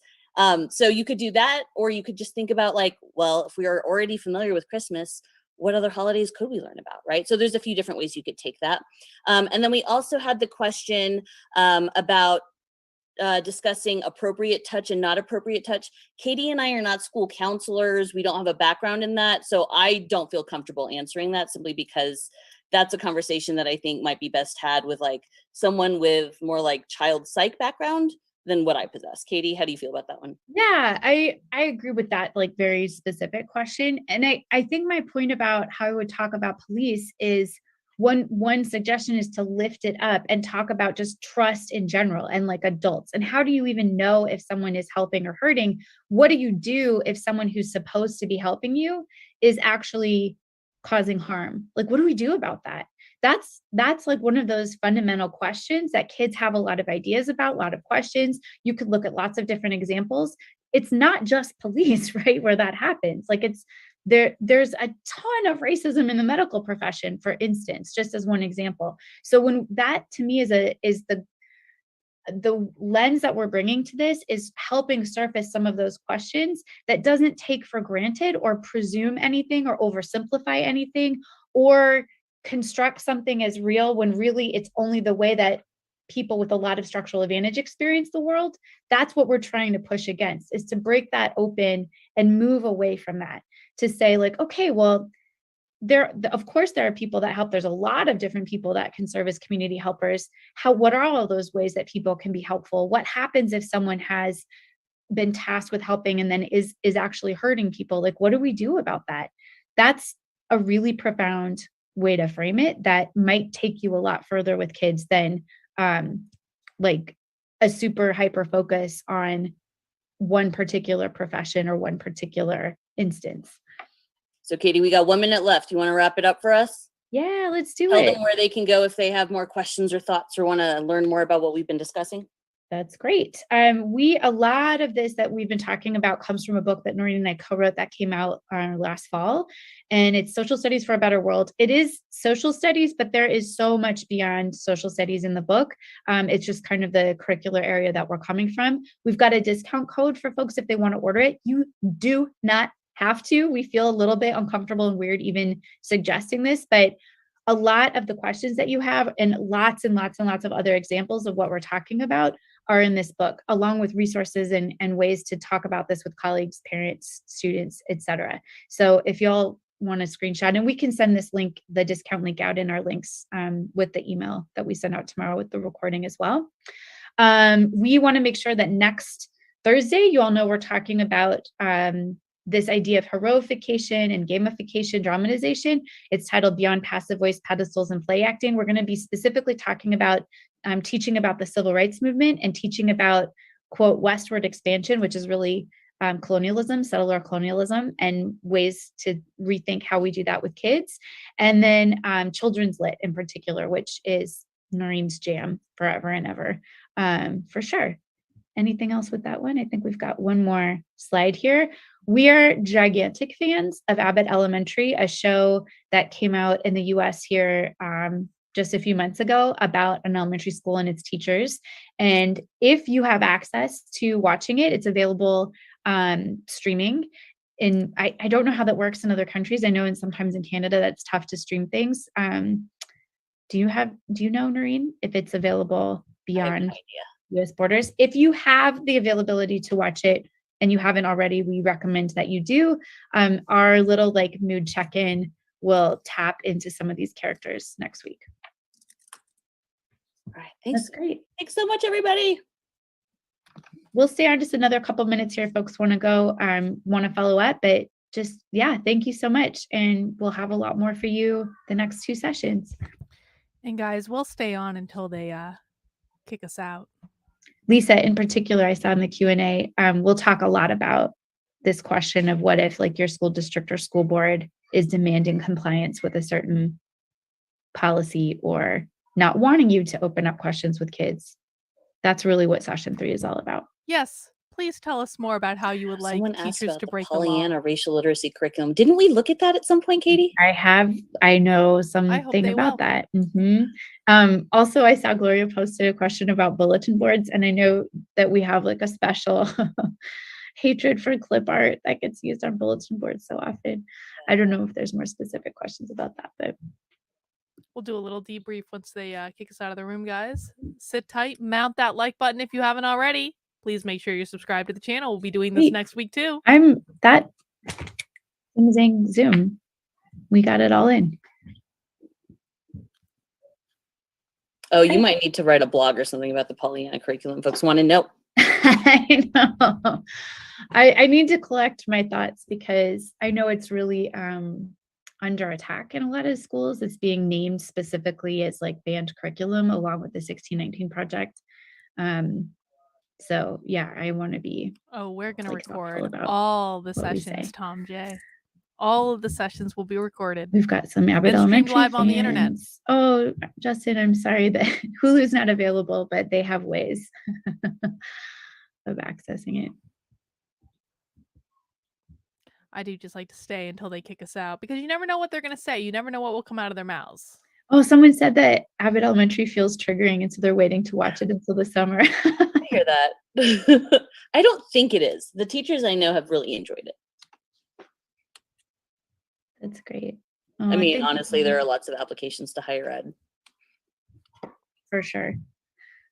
I'm excited to have everybody back next week. Katie is no longer affiliated with the University of Wisconsin, but she's a proud graduate of that university. It's got its own stuff, don't worry, but I am a proud. The University of alum. Wisconsin is the home of the racist rock, if you remember. Oh, we also had a over question. I last don't know if you summer. saw, Noreen, about just how we went from teaching into what work I we're answered doing that now. one in, with a text answer. Yeah, that's why I was like, I don't know what Katie is saying right now. I have no comments.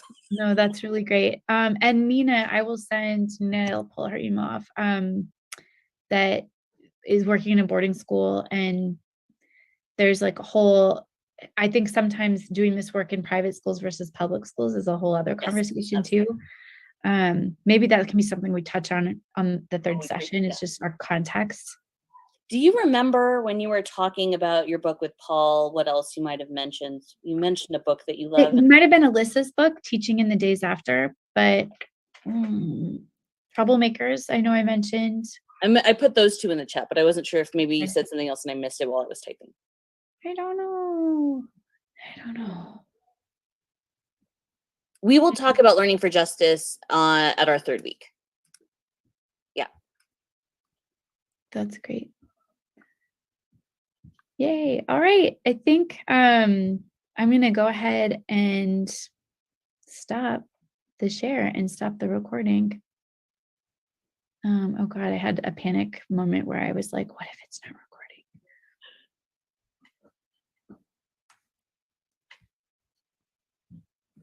Let's see. What can you see now? Just us and the chat, and I'm going to save the chat. Great. Okay. And I'm going to leave the Q&A thing open too.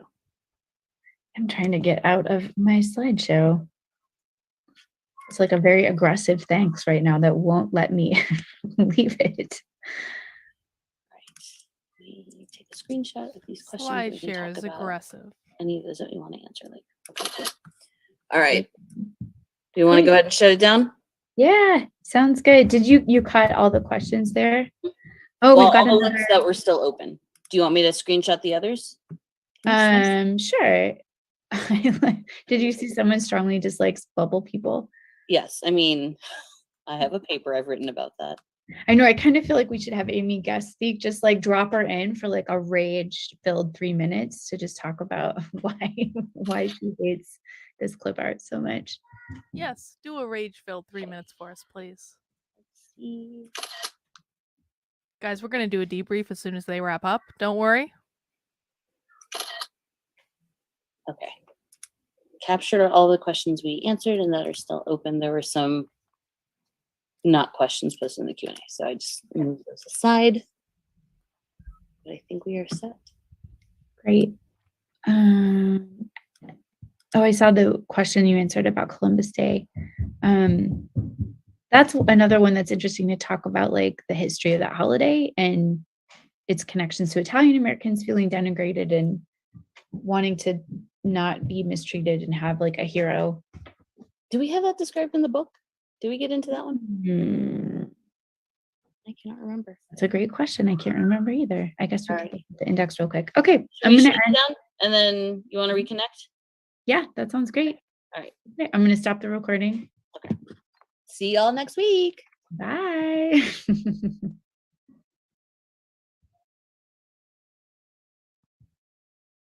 All right, guys, we've been officially kicked out of the room. Now, I have to give AD points because AD caught them in a trap, and I was a little nervous to ask this question, AD, just because I didn't want to get found out, but AD expertly, hang on, I'm just scrolling back in the chat right now to be able to display this on the screen for you guys.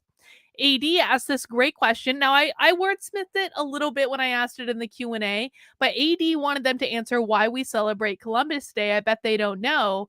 And then we asked the question, and I was told, I will read verbatim the answer that she told me because they didn't answer it live, but she did answer it in the chat. I'll actually show it to you.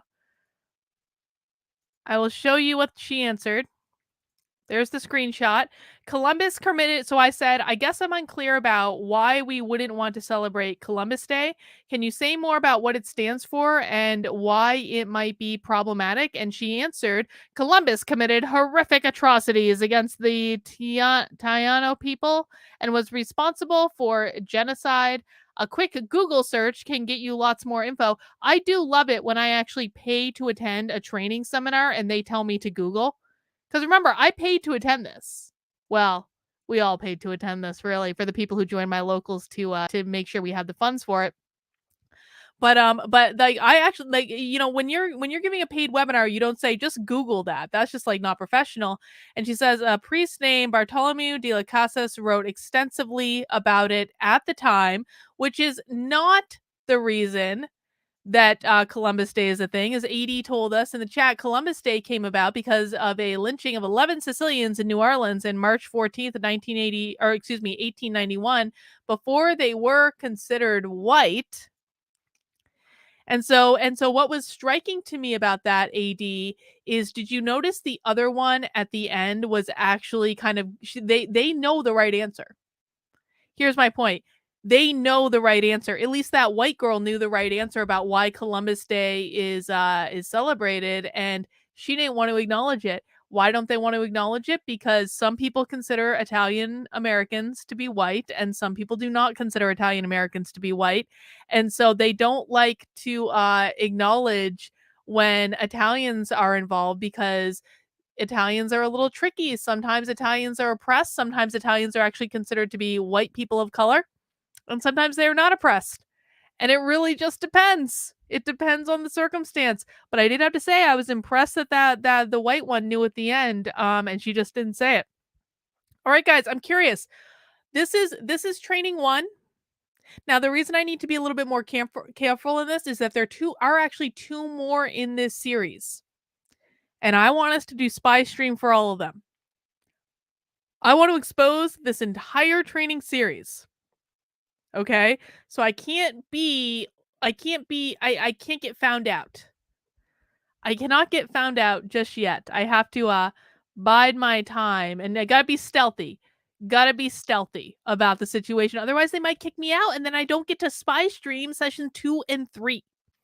But what did you guys think about that? Now, listen, I actually think there was some rare positive points made. I actually think the point that she made about some kids not being able to celebrate holidays and then doing other things that you can include those kids. I thought that was a fair point. I did. Let's see. Tom J says the white lady was actually really skilled and smart. She just has an agenda. I totally agree with you, Tom J. I 100% agree. And I have to give the other one credit, because when I asked if the reason we can't celebrate Halloween is because BIPOC children can't afford the Halloween costumes, she caught on to that like a snake. She caught on to it. She was like, no, we can't assume that. So she knew exactly what I was asking there. That was a trap. For those who don't know, that question was a total and complete trap, because oftentimes with these presentations, now it's not that I don't think that BIPOC kids can afford Halloween costumes. Some can, some can't. It depends on their family circumstance. But oftentimes with these presentations, what you'll find is the presenters are so racist that they assume that all Black people are poor. And so oftentimes they will actually answer, yes, we just can't assume that BIPOC children can afford to celebrate Halloween. Now, they didn't do that in this case. They were sneaky about it. But that is actually more often than not the answer to that. Let me see what's going on in the chat. Guys, thank you for watching on YouTube, on Odyssey, on Rockfin, on Rumble. We got a couple folks in the chat over there. We got some folks on Gitter right now. Regardless of what platform you're watching on, make sure you follow me on whatever platform it is, or subscribe on YouTube, turn on those notifications. Make sure you mount that like button for me. That really helps me out. Well, she did answer the Halloween question live, and they kind of answered the Columbus Day question live. So let's not we'll give them credit where credit is due, man. You don't just want to rip on everything. Sometimes you have to give credit where credit is due. So, there were definitely some spicy moments in this for me, like when she was talking about how her daughter, or like her 3-year-old, she drove them by the George Floyd protests when the police were beating protesters. I call bullshit. That didn't happen. I'm sorry. If for no other reason, then how could you even drive by a protest? Like, typically they shut down the entire street. So how are you driving a 3-year-old by a protest at the exact moment where the police happen to be beating protesters in clear view of your car? I call bullshit on that one. I don't believe that was real at all. What did you guys think? AD says, this is fun and all, but I'm tired of low-hanging fruit. My psych teacher ranted about how he, as a Black man, wants more than holidays and what the white man has. I think that is a really fair point, AD. Yeah, Patrice says, if she did really drive by a protest, like, she shouldn't have had her kid in the car. That's not necessarily the safest. How do you accidentally drive by a Black Lives Matter protest? I don't understand that at all. Let me see. Some people wouldn't mind paying for that, Nat D. I'm just saying. Some people pay a lot of money for that. I'm just saying. Well, they're already posted. I mean, we are live on YouTube right now. So, I mean, there are chances that they could get wind of this, but I have signed up under a different name. So, you don't have to worry about it. I probably shouldn't have even displayed the first name in that. That might be a fatal flaw. I should have just had it display his iPhone. Let me see.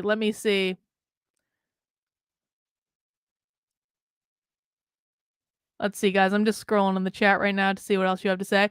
As a reminder, we will be, well, let me do some shilling. We've got our presentation out of the way for the night. Hang on. Where is my screen? Where is my shilling screen is the question at the moment. I have way too many windows open. Oh, okay. Here we go. I found it. All right, guys. Well, if you enjoyed the stream tonight, again, I hope you will consider subscribing to the channel. I hope you will consider mounting that like button for me. I definitely hope that you will consider pre-ordering my forthcoming book, Actively Unwoke, the ultimate guide for fighting back against the woke insanity in your life. It is coming out on April 26th, less than 1 month away. This is not an April Fool's Day joke. This is a real book. God, April Fool's Day is but 3.5 hours away. Another April Fool's Day upon us. But guys, my book breaks down the woke ideology in plain English in ways that anyone can understand. It's going to be great for your friends and families who maybe haven't been paying as close attention as many of you, to be able to give it to them, to explain the craziness that is going on in our world. It is filled with case studies and tips and tricks and actionable strategies that everyone can use in your schools and your workplace, in the government, and in culture to fight back against the woke. It has a chapter on what to do on being canceled, it has a chapter on what to do on taking care of yourself and managing your stress in this insane time in which we all live. And you can order it right now on Amazon. You can order it in a hardcover version. You can order the Kindle version. You can also even order the audiobook. I am not reading the audiobook, thankfully, but a very talented actor is. And it's going to be fabulous. If you don't want to order it on Amazon, head over to activelyunwoke.com and you will have some other options. And of course, if you enjoyed this stream, I hope you will consider becoming a member of my Locals community. Locals is the best place on the internet. It is the only place where we can keep our sanity in these crazy times in which we live. You can become a member in my Locals by going to kb.locals.com/support and joining for $5 a month, less than a cup of coffee at Starbucks. You can join for $50 a year, which gives you 2 months for free. You can also make a one-time gift, which I greatly appreciate. And when you do any of these things, you're going to get access to the full set of features in Locals. You're going to get access to exclusive perks like 2 Zoom calls every single week with me that are private, that are unrecorded. My Locals members in the chat will tell you our Zoom calls are awesome. They are the best. You don't want to miss these Zoom calls. I promise you. We also do book club. We are going to be reading Conversations with God, the book that launched my Hitler went to heaven tweet. We're reading the book and we're going to talk about it from a nuanced perspective, unlike the perspective that PragerU takes, which is to cancel everyone that does not follow an Abrahamic religion. We are actually having nuanced perspectives about spirituality, and I don't care if you're a Christian, a Jew, a Muslim, a Buddhist, a Hindu, or if you're just a generalized spiritualist like me. All spiritualities and religion and faith are welcome in my Locals community, as long as you're not telling people what to do or proselytizing to try to convert people over to your faith. So that's what we've got going on tonight. Guys, let me see what's going on in the chat. Ooh, apparently I'm a right-wing grifter. I'm a libertarian, man. I'm a libertarian grifter. Do you guys know that it is near impossible to grift in the Libertarian Party? I mean, I tried. No, I really didn't. I don't care. Listen, let me be honest. You don't become a libertarian if the grift is your game. If you want to be a grifter, you stay as a conservative commentator and you spout all their talking points and you basically act like Candace Owens every day. I can't do that shit. I don't have the patience. Brent says, not as bad as most. Worst, actually. They're teaching the teachers that teach the youngest of us. Yeah, so the webinar we just watched, this is a great point from Brent, that is a teacher training webinar. That is a teacher training webinar. That is training the teachers who are teaching your kids in elementary school. The most vulnerable among us. So, yeah, it puts it in a whole new perspective when you look at it like that. All right, let me just scroll through the chat a little bit. I think I'm not seeing any more comments, so I guess you guys are all commented out for the night. Well, guys, this is still 2 more sessions, so we will be continuing Spy Stream next week, next Thursday at 7 p.m. Eastern time, and it'll go to 8:30 again. So apparently we're talking about children's literature next week. What could possibly go wrong with that plan? We'll have to look forward to that. But of course, you don't have to wait till next week to watch another woke training. You can join me on my second YouTube channel, Actively Unwoke. That is youtube.com/actively unwoke. We are going to be doing happy hour tomorrow. But, ooh, we have a traitor.